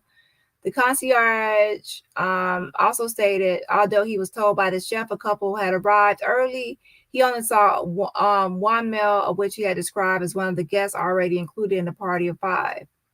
So when he describes other people, it's already people that he already had included in the party of 5. It wasn't like additional people. And then it says the concierge further notes who he saw by referencing the male's description with as noted above. So in there, it says, as noted above, as referencing like the male's description that he already previously included. He then proceeded to complete his guest register, confirming a party of 5, despite DJ signing Nazir's name. Some people are saying 5 people exited the vehicle and counting a couple that was not verified by the concierge. And then we can go back to the concierge statement. All in all, when I've talked to a concierge, nobody can be at the villa or stay at the villa or even enter the security gate. I would actually say to watch my video, I talked to the concierge for about 3 hours. And he said nobody can enter into that villa or in that homeowner association area without actually being signed in. And also their IDs have to be taken in order for them to be in that area. But Yeah, 2 people so are already there. He sees one person when he walks in and it surprises him, right? The people he see are actually still the party of people there. It's still only the guests, those 6 people. And what we have to remember is that at the press conference they recently had, they still continue to say 6 travel mates for Shanquella. They continue to say 6. No one has actually went above that number. If Sue Ann Robinson knew it was extra people, she would have said now travel mates party of 6 or 7. I mean, not 6 or 7. She would say party mates travel 7 or 8. No one has deterred from saying 6. Even at that press conference in Washington, if it was more people, they would have announced more people. If it was more people, more people would be on the guest registrar list, because in order to get in the homeowners association area in that villa, you have to have your name on a list. And even if he gets there and there's more people there, then remember when he gets there, the concierge has to they don't sign in. Everybody that stays at the villa or is at the villa has to have their name. So even if he got there and there's people there, they will have to sign their name, should I say. So no one could be in that community or in that area without being signed in. This is what my point is. So I would suggest to watch the concierge video when he explains the process of actually being able to be at that villa. So even if he found out later so other people were there, then I mean they wouldn't be able to stay there without actually registering. Let me go back to the page. Go ahead.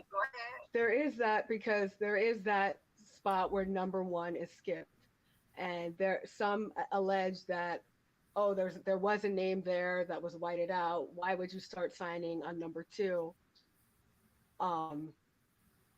Which is interesting, because the way I read the report, I read it as that there were 7 on the arrival time.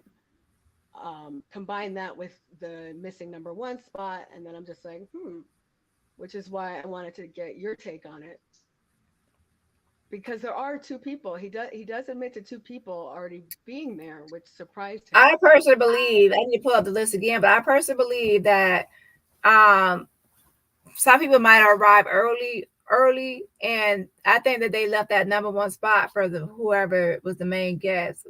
But when the main guests arrived, they didn't really sign the number 1 spot. That's just my opinion. Probably I'll have to pull up the guest list again. But they kept referring to Dejanae Jackson as the main guest. So I think that they would, if somebody arrived before her, they would skip number 1 for her to sign that. But when everybody arrived, then they didn't actually fall in line with that. And then they just signed under instead of actually going to that spot 1.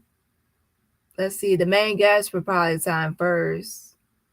Let's see who's on here. Hold on. Winter, it says Khalil Cook, Malik Dyer, Winter Donovan. Now this is something about Dejanae supposed to arrive late or whatever, or later for some reason, I guess a flight.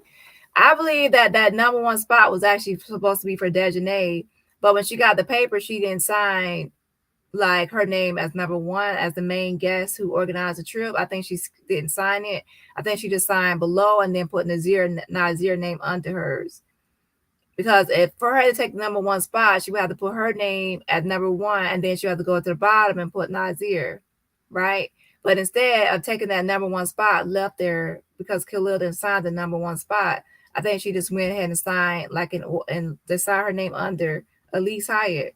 And then also put her name, and then she scribbled down Nazir, and possibly didn't have his phone number. So then she just, I don't know, she didn't put his phone number there, but she put his name there.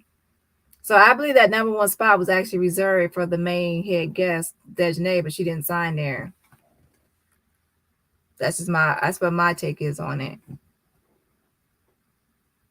Because even like the concierge, they describe her as the head guest or the main one in charge. So did Dejanae write everyone's name or just Nazir's? And Brad Lipstick Hustler on this list is actually saying that they kept on describing Dejanae as the main guest. Now, I know a lot of people kept on saying that Shanquella paid for this and she paid for that, but they have Dejanae Jackson as the one that's like the main one in charge. That's who they are referring to. And I believe that the main person in charge is who, and that's possibly another reason why, I don't know, but they have her as the main person in charge of the trip throughout this whole report, right? They clearly state that Dejanae is the main guest, which makes me assume that she's the one who has the financial responsibility or whose name is on it, but she is clearly the main guest. Yeah, so I think that she planned the trip and she was like the main person. That's what's based on what the concierge says, is they have hers listed as the main one. And remember, just because you're the main person, like I can plan a trip and then everybody contribute to the trip or pay their portion or their price or their part. So that's probably what happened. No one's saying that Dejanae paid for the whole trip. It just means that she's the host of the trip, and that means she's the one that planned the trip, and then everybody else will give her money to pay their part of their portion of the trip. Or yeah, like if you ever go on a trip with a group of people, then that's how it usually works. One person is like the planner, and then everybody else sends that person their money or pays their part for the villa, and then they group the money together. So, but yeah, everyone was thinking Shanquella was like the head person, but it's actually Dejanae that pretty much was the one that was the main contact or the person that planned the trip or over the trip as the main guest. So I do believe that they will probably want the main guest as number one on the list, because if something goes on with the trip, then that's who's in charge. Like you said, financially responsible, because even though others contributed to it, it's still like if I am the main person, I still would gather the money from everybody and I would just pay the bill with that. You see what I mean? I'm still the main person. It's not like everybody's going to slide their card to pay for the villa. I mean, everybody's going to group their money together to pay for the villa. And then, yeah, then they will have that main person. I mean, yeah. I mean, when I found that out, that totally kind of changed the narrative for me, because I was thinking that Shanquella was the one who, was the main guest, so to speak. But finding out that it was Dejanae, it made me start to think that this was not pre-planned or premeditated, because I was like, why would anyone want to unalive someone under their name? It just doesn't make sense.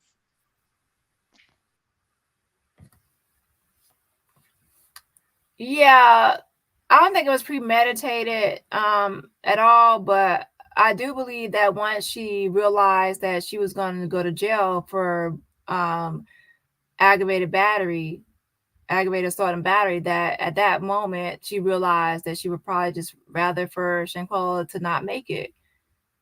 And yeah, so that probably didn't get her immediate care. Okay, Dangerous says the concierge was lying. He knew Nazir wasn't there, but his name was on the list. That's where the 7 names were confirmed. IMO. Or just my opinion. Yeah, he already knew that Nazir was arriving late. Yeah.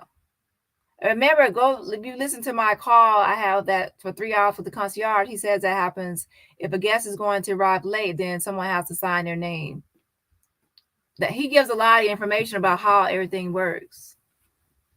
And remember, I spoke to Ivan during that 3-hour call.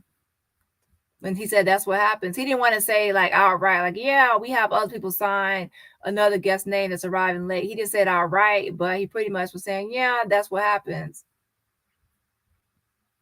Discreets have ears. It's best to only talk with the authorities at this point and tell the truth. Yeah, that's what I'm saying. Like, I believe that he was suspicious, but I think that, to be honest, I do think that he was set up, because if you're not a part of the cover up, then people might be trying to set you up. And what I mean by that is, she called the concierge, like the concierge feels manipulated. He says he felt manipulated by her because she called and said alcohol poisoning and not the truth. And how can you help someone if they're not telling you the truth, right? So that's why he felt manipulated. And he also described her hug as indifferent and cold. And he also described her laughter. He didn't really say who all was laughing. He just heard laughter from the room once he left, right? So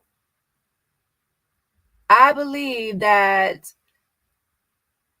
everyone knows that in any crime, people always want to know who's the last person with this person before help arrived. So before the doctor arrived, who was the last person with Shanquella? So why did he arrive on the trip and then he's the last one? He's the one that's left to take care of Shanquella, and then the doctor arrives and boom. So now he is the one. And think about it, he is the one under fire and under heat, right?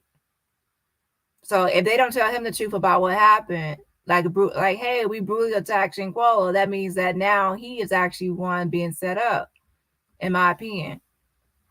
Because now you're leaving him alone with someone you brutally attacked. You're lying and saying it's alcohol poisoning to him as well. It doesn't really make sense. So to me, if I was him, I would be out here just I would just be saying everything I can about them. I mean, I would completely separate myself from them and completely just say everything. Like, what I mean by everything is just like, if I was suspicious of them, I would say it.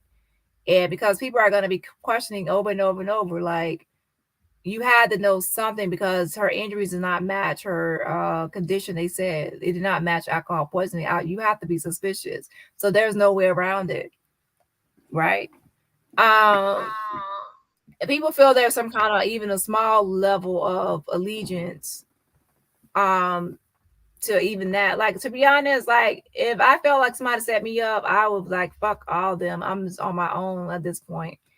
Because like, I get there and she is in this condition, you tell me it's alcohol poisoning, I later found out that y'all brutally attacked her, then I'm done. And then like, for them to be out, for him to be taking all the heat and them not saying, hey, Nazir didn't have any part in this part or that part, he wasn't there. Any of them could have easily came out at the very beginning of all this months ago and said, hey, Nazir wasn't even there when she was brutally attacked. But they didn't. They just let him take all this heat. So I'd be like, you on your own, you've been probably set up. I wouldn't show any allegiance. And the fact that he is not really throwing them all under the, well, he kind of said he did actually throw them under the bus, like in that video, and like tell what they did, but not 100%, like completely. You know what I mean? So to be honest, he probably needs to just do that. Like, complete separation from the group. Complete separation is the only way people will actually, not hammer him down. And that starts with like being honest about, like, were you suspicious of them when you saw those injuries? Yes or no, right?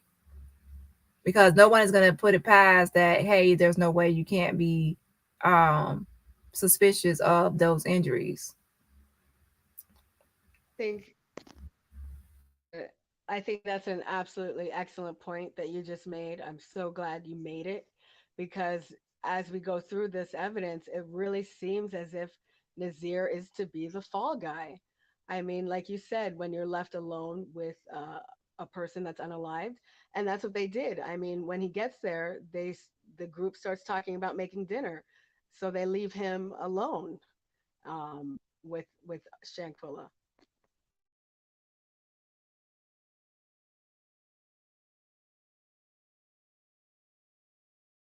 Yep, and that's why, to be honest, I say the same thing in the message, right? That shoot, like, you gotta look out for yourself, because at this point, nobody ain't coming out here to bat for you, right? And saying, hey, he wasn't there, like, for how many months? Like 5 months. No one is saying like, oh, he wasn't even there during a brutal attack, while you're here trying to say you wasn't there. They could easily, one person could have easily said he wasn't there, but nope.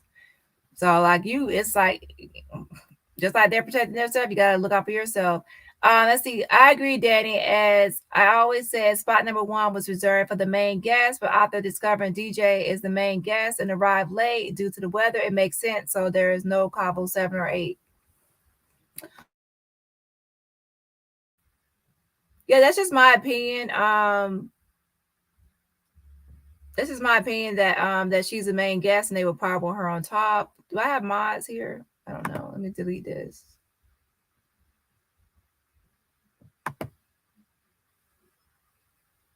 Oh, I think I do have mods here because I don't see it. All right, thanks, mods. Oh, I think I see Tribal. Tribal, if you need to get some rest, I got it. If you need to get some rest, you already helped me earlier as well.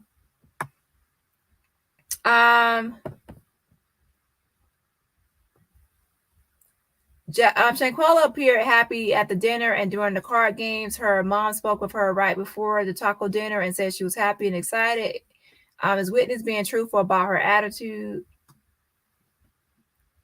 I would say that we only saw like a small portion of her dinner. And also at the table, we can see that she's not really around the other girls. So she doesn't really seem to fit in. I would actually kind of agree in that video. Like, she seems to me, a lot of things she's doing seems like she's trying to make it a great time and have a good time. But we also see her in the pool by herself. We see that she goes in there. It doesn't take that long to get naked, and then she goes through the hallway, and they're like standoffish in the back room. The face they're kind of giving her when they're doing like the push-ups, it's not like it's like the stank face or whatever. It's just like I think that he sensed the vibe. I think he sensed the vibe of the whole. You can actually sense like when you go into her room and then there's someone that's kind of like not really fitting in. And sometimes it helps, like when you recall, like you're like, oh wait, yeah, something did seem off. Like he probably had he went back into his memories. Shout out to Aries. What are your opinion on it, Kim? Oh yeah, absolutely. I think he's being 100% truthful in that, and everything was a little bit awkward, especially when she went into the room and they were all kind of huddled up.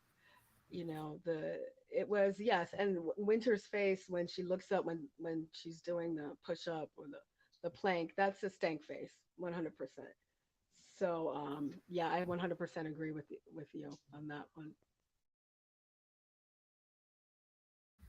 Yeah, I think that she was trying to make the most of it and trying to turn things around, but they just were not. It just wasn't really working.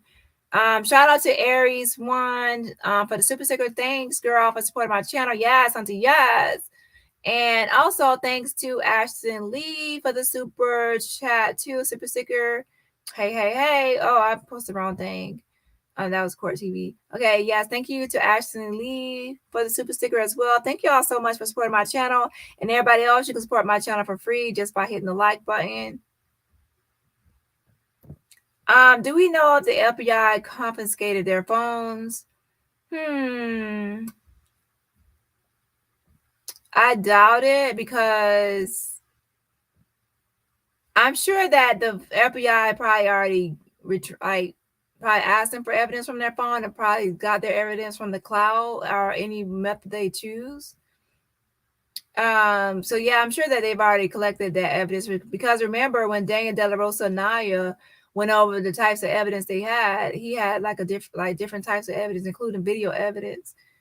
And it seemed to be more than just, of course, what we already saw with Dejanae.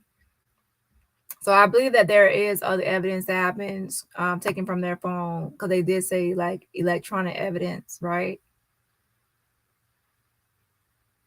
Now, the FBI takes a long time. If you go back to the Bruce Fredman case, it takes a long time for the FBI and Department of Justice to do their job. So I really don't expect things to be speedy, should I say. Okay, Aries says, go ahead, Kim. I mean, I'm just wondering, and why is that? Because, and I did see your video, which was excellent on Bruce Redman, but I'm just like, you know what? They could have her, or they could have the people arrested on just felony assault until pending, awaiting additional charges. And I'm just like, why haven't they done that? Why haven't they done the provisional arrest? I mean, it's time's up, the way I'm seeing it.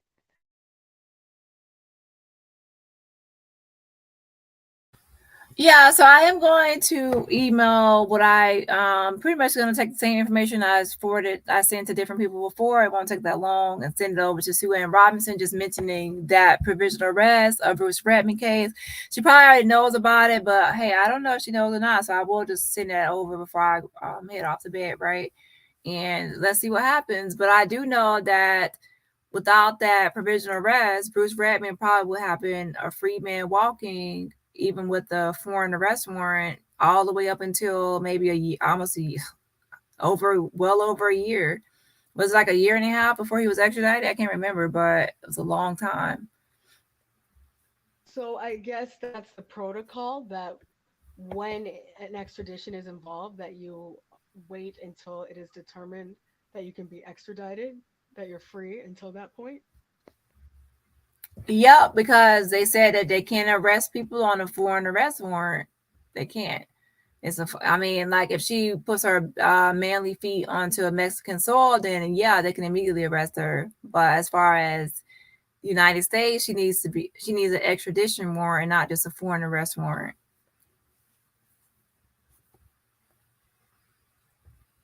And it's up to the Department of Justice. Department of Justice and FBI can do this. But I do know the provisional arrest actually was started from Mexico from Bruce Redman case. And then the Monica, one of Monica's sister, the victim of that case, they actually went to Mexico. They spent a great deal of time in Mexico. They went to Mexico and they helped with that provisional arrest. I think they just pretty much had to identify Bruce Redman or something. It was some part of the procedure.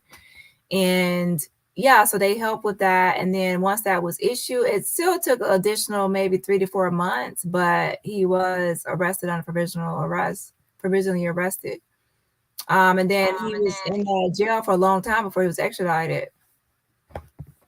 Wow, that is great information. I did not know that you are free, awaiting until the determination is made whether or not to be extradited. That explains everything. So it seems like the provisional arrest would be critical here. Although I am curious as to why the U.S. government just doesn't bring charges against the Cabo Six and or Dejanae. Yeah, and that's the thing. Since it happened on foreign soil, they cannot do anything unless they can they do anything? They can actually invoke extraterritorial jurisdiction and take over the case and actually charge them and this venue here, because they did that with that Matthew Coleman case. They said they invoked extraterritorial jurisdiction, and they said thank you, Mexico wanted him extradited, right?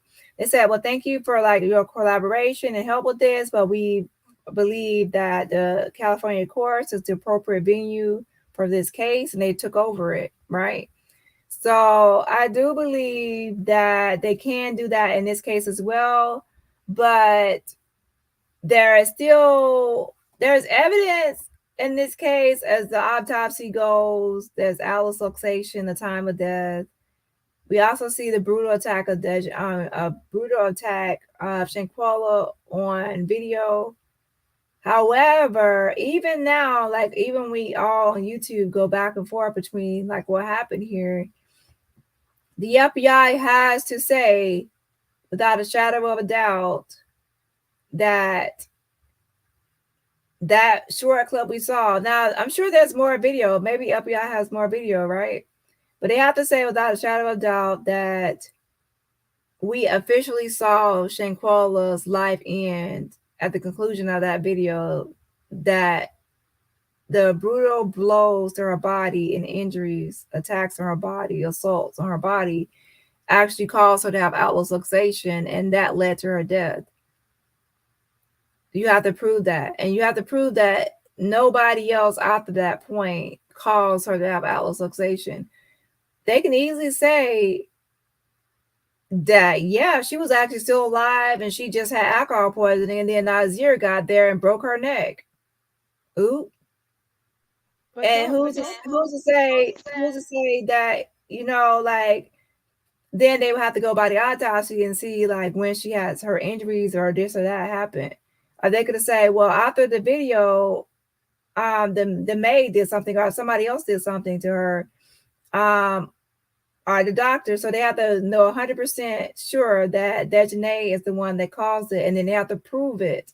And we can't just say it. They have to actually prove it with evidence that she is the one that caused allosuction. And that's why Shanquella is no longer here. They have to prove that. And what evidence do they have to prove? 100% that Dejanae is the one that caused the injury. And yeah. So before they extradite the person, they have to prove all of that. Don't they just have to say, yeah, there's enough evidence that Mexico has enough evidence to extradite her, and leave that up to the Mexican courts to determine whether or not she unalived Shanquella? That's the part that I'm confused about. That's the part I have contention about, because it seems like that they have to determine more than what is necessary. I mean, the way I see it, there's a preponderance of evidence. There's huge evidence to just have the girl extradited and leave it up to the 4 Mexican courts.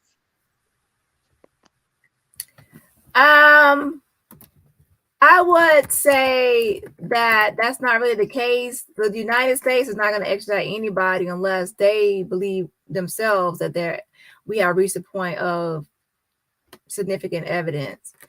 And it's kind of weird, but people make some kind of exception because they say, well, Bruce Redman case didn't have a video, so that's why it took longer, right?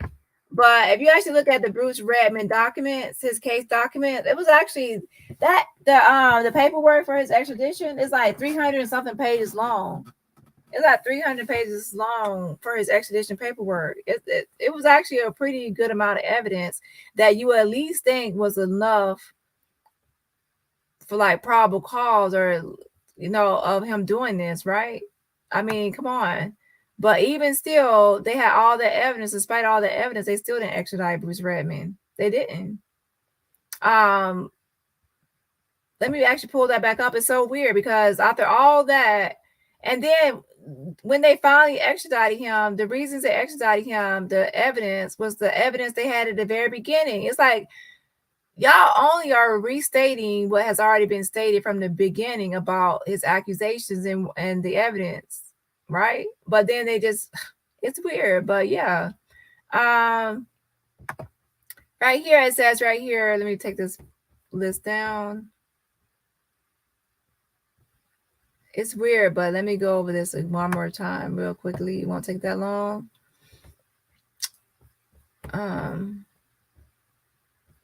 For the Bruce Redman case, let's go right here. Hold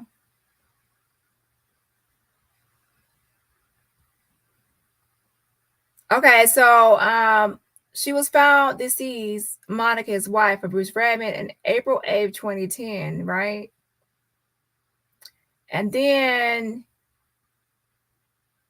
maybe a month and a half later, on May 31st, 2010, is when they issued an arrest warrant.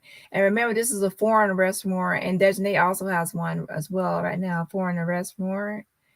And then he was a free man, walking, going to theme parks, living with his mother, his parents, like his mother and father, and his 2 children, just a free man, just like Dejanae is a free man. They're both free men. Ooh. So yeah, and then on November 16, 2010, he was arrested by U.S. Marshals in Los Angeles using the warrant from Mexico, and also under provision. It was a provisional arrest had been put out for him, should I say? Okay, and it only took 4 days for the provisional. Like they applied for one. The Department of Justice applied for one using the information from Mexico, the provisional arrest information, etc. And then get this. On July 12, 2011, U.S. Magistrate Jacqueline Chulugian determined that Beresford Redman should be sent to Mexico because there was enough circumstantial evidence to show probable cause that he might have murdered his wife. Woo, child. So all that time now, she was murdered in April 2010.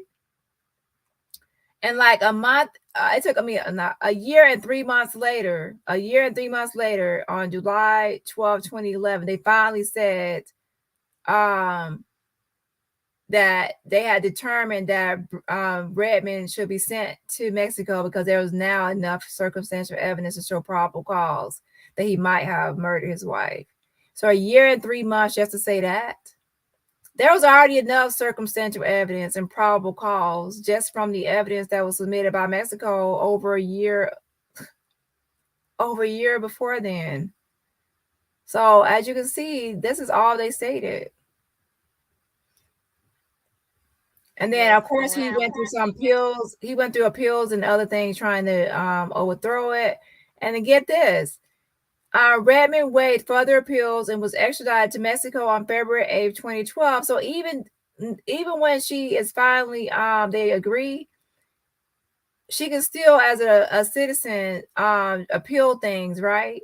And then delay things even further, because look, February 8th, 2012 is when he was finally extradited. 2 years later, 2 years to finally be sent to Mexico. That is crazy. Are there just a lot of extradition cases, or what's the holdup? Or it's just that's how things go? That's bureaucracy.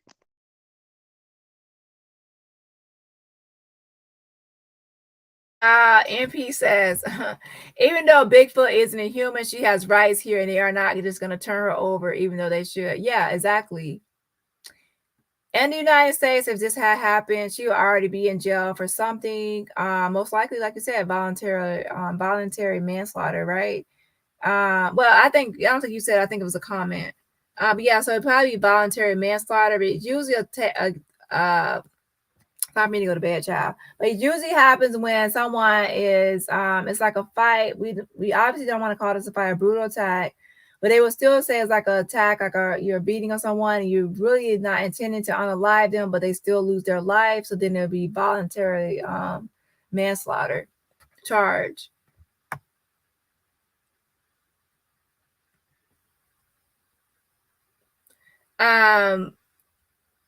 However, in Mexico, they want to label it as femicide, which is still murder which falls under treaty. Murder does. I don't believe that that's the case, because I really don't believe that it will have progress further as it has now, to where it is at the Department of Justice and assigned to an U.S. attorney, and also assigned a victim advocate. I don't believe that it will have progress that far if it was still on hang up because of that. Yeah. I think that the FBI and the DOJ, they won't be saying, "Oh, this is an ongoing, thorough investigation." Instead, they will be like, "Well, we're still waiting on Mexico to finish the extradition paperwork." Instead, they're saying it's an investigation going on. The attorney, Sue Ann Robinson, said that the ball is in the United States court, that Mexico has done everything. So we're waiting on our justice system to follow up and finish. And yeah, I do agree with that. As far as the provisional arrest, I think that Mexico can do more as far as that. But with the Bruce Redmond case, it was because he was a flight risk. They kind of put it in that he was a flight risk. That's how they got that. I do believe that it's up to the United States, because they have the most power at this point. They can, like they said, and as I've always been saying, they can extradite, or they can invoke extraterritorial jurisdiction and take over this case. They can also work with Mexico and do the provisional arrest, because even with the provisional arrest, the Department of Justice will have to go down to the federal courts and actually file that information for the provisional arrest. They will have to take over that. So yeah, they hold a lot of power right now. But I really don't think they will make their move on this until they have all the evidence. And I actually believe that they actually called Mexico incompetent on their research. Because after Mexico, pretty much, like Dani De La Rosa Nye went on Gerardo Zuniga's channel, they issued a statement and said, this was calling Mexico incompetent. They said, the FBI is, I'm trying to recall, it says the FBI and the Department of Justice is working to conduct, we're collaborating to conduct a thorough and exhaustive investigation. So that was, to me, a slap in the face and calling Mexico out, because they're saying, like, we are working together to do a thorough and exhaustive investigation. And that means that Mexico didn't do their job. So now we have to pick up the ball, pick up the slack on what Mexico did. Because if Mexico had did their job, as I have said before, they wouldn't say that we need to do a thorough and exhaustive investigation. It's kind of like if I already investigated something, I said I did it thoroughly and I exhaustively, and I left no stone unturned, you would then come in and say, "Oh, you did a great job. I don't have nothing else to do." But if you come in there and you say, "Oh my gosh, you suck and you did this incorrectly," and then you will say, I have to now do this thoroughly and exhaustively. You're like, you didn't do your job, so now I have to pick up the slack. So that was actually, when I read it, I actually chuckled because now they're saying that Mexico is incompetent in so many words in one paragraph, should I say, or one statement.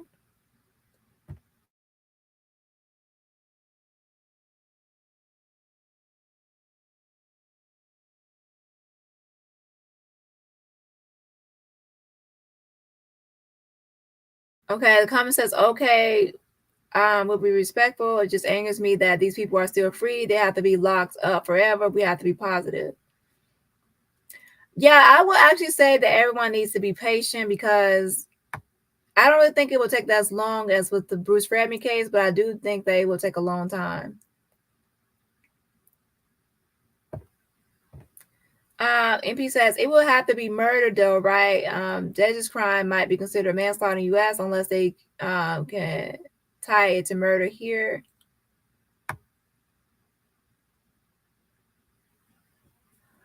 I think that they can extradite her to Mexico because Mexico has their own. They have already examined the evidence and they put femicide on there. But I get your point too. I get your point. But Mexico put femicide under there because that's something extraditable under the treaty. Now, is manslaughter something extraditable under the treaty with Mexico?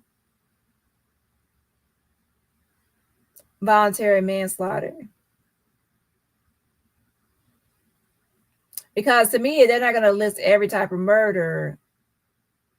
But that's something I would actually have to look in. So that's a different angle from before. The other angle was saying that femicide isn't murder, and I said it is murder. This is your angle saying that Mexico is deeming it as murder, but then the U.S. is deeming it as manslaughter. That's a different angle. So I knew someone would probably throw in a different curveball in there. So I definitely will have to look, and I'm too tired now to see if manslaughter would actually fall, what category that would actually fall under. It definitely should fall under something because it's still unaliving somebody, although not with intent. Yeah. So I will have to look into that. Any thoughts on that, Kim? Yeah, I agree with you. That's something that I think needs to be looked into for sure. Although an interesting angle.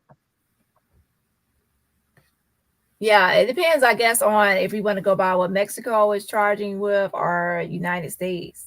Because if there's a dispute on what's extraditable, I'm sure that's got to be. To me, if you have something on there as far as like, it's some offenses I saw on there that if they have that offense on there, then they definitely should have some manslaughter. I don't see why they would leave that off. There's like a thin line between it, right?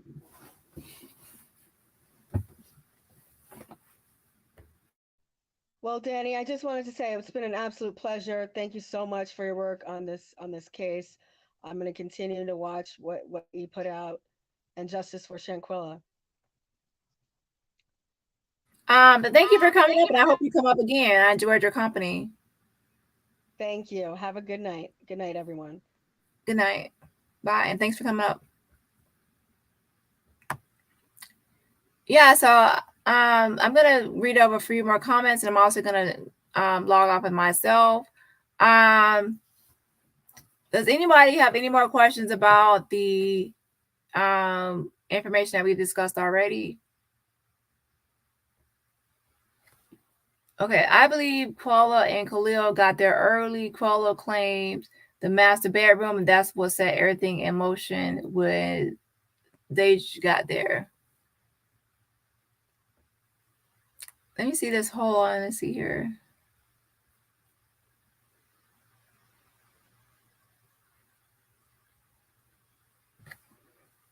I will actually need to go through the descriptions again.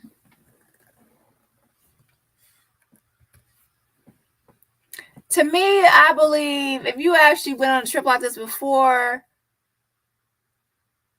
I don't know if everyone is like me, but once I already see where I'm going to be staying at, I already kind of like picked my room out. Yeah, I already picked my room out. Like just from looking at the pictures, like they had plenty of time beforehand to look at the pictures of the villa and kind of choose their room. I'm not saying they did this, but the way they have all the pictures laid out on their website, I mean, to be honest, like most people already look at the pictures and say, I want this room or that room, and then just get there.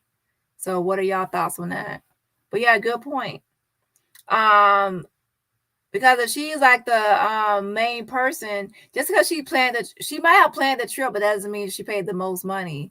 So sometimes you might have somebody that paid for the trip, not pay, correction, someone that planned the trip, but they are not paying the most money, or yeah, so then they don't get the main suite, should I say?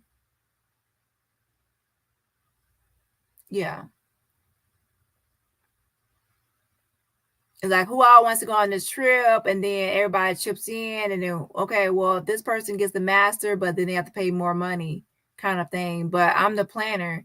If you actually watch Real Housewives of Atlanta, I'm just giving an example. A lot of times they go on a trip, and then there's one person that plans it, and they don't always get the main room. Sometimes other people get the room. That's probably not a good example because usually they fight over the rooms, and yeah, that's not a good example. Scratch that.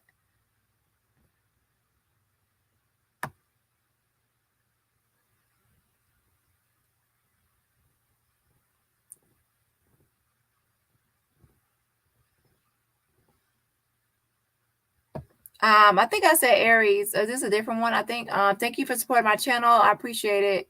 Time goes by so fast. Yeah, I think I will call it tonight, and y'all can let me know what y'all want to discuss tomorrow. We can have another discussion. I could probably make it in the afternoon. That way, it will be better timing for people. Well, I wouldn't say afternoon. I will actually probably make it evening. Okay, so shout out to Aries for the super sticker. Thank you so much, girl, for supporting my channel. Let me read a couple more comments. And make sure I hit the like button. So let's see here.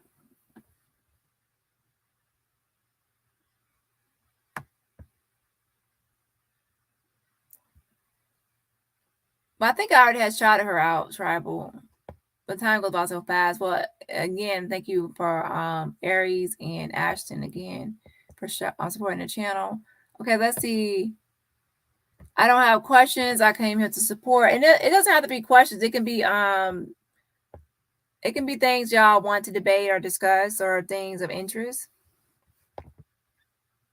But yeah, I will come back tomorrow, and I guess I pretty much wanted to know like everyone's thoughts on the autopsy. And to be honest, we still need to we probably come back tomorrow and finish the autopsy, because there are some things I actually want to discuss about the autopsy as far as like the injuries to her body. So we probably need to go piece by piece to the autopsy, discuss the injuries.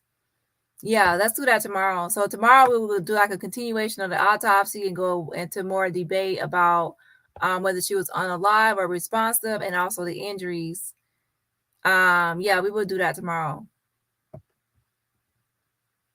When a group of us went to Egypt, we picked our roommates. When we cruised down the Nile on an excursion, I did tell my roommate that I wanted the bed by the window. Yeah, so it's different for different times. There are some places you go and you're like, I want this room or that room, but most of the time, like these days with these pictures online and you can see ahead of time where you're going to be staying, some people pick out their room.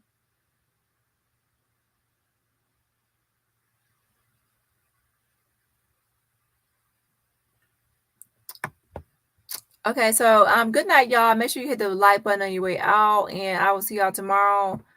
Yeah, I'm glad that they dropped this information, but yeah, we definitely need more information. I agree. Read the treaty. Yeah, I'm gonna go over the treaty and over. I actually went over the treaty before I looked over it. But there's a lot to it. There's actually a lot of information. To be honest, going through everything really kind of educates you on a lot of this, and wow, it educates you on a lot of things between Mexico and US. I actually have learned a lot of things. So yeah, very educational, right? And now that I have to go over this autopsy, I'm gonna be learning more things. Sure, this might as well be a course for some credit, child. I believe that the cloud is alive and well. Yeah, I believe so too.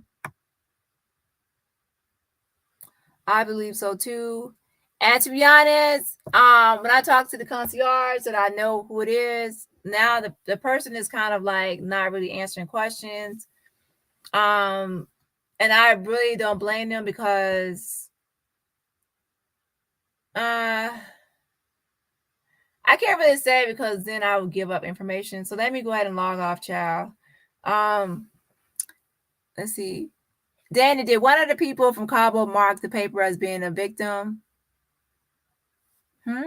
What paper? What paper? I don't know what you're referring to. Can you clarify? Okay, y'all. I will see y'all tomorrow. Bye.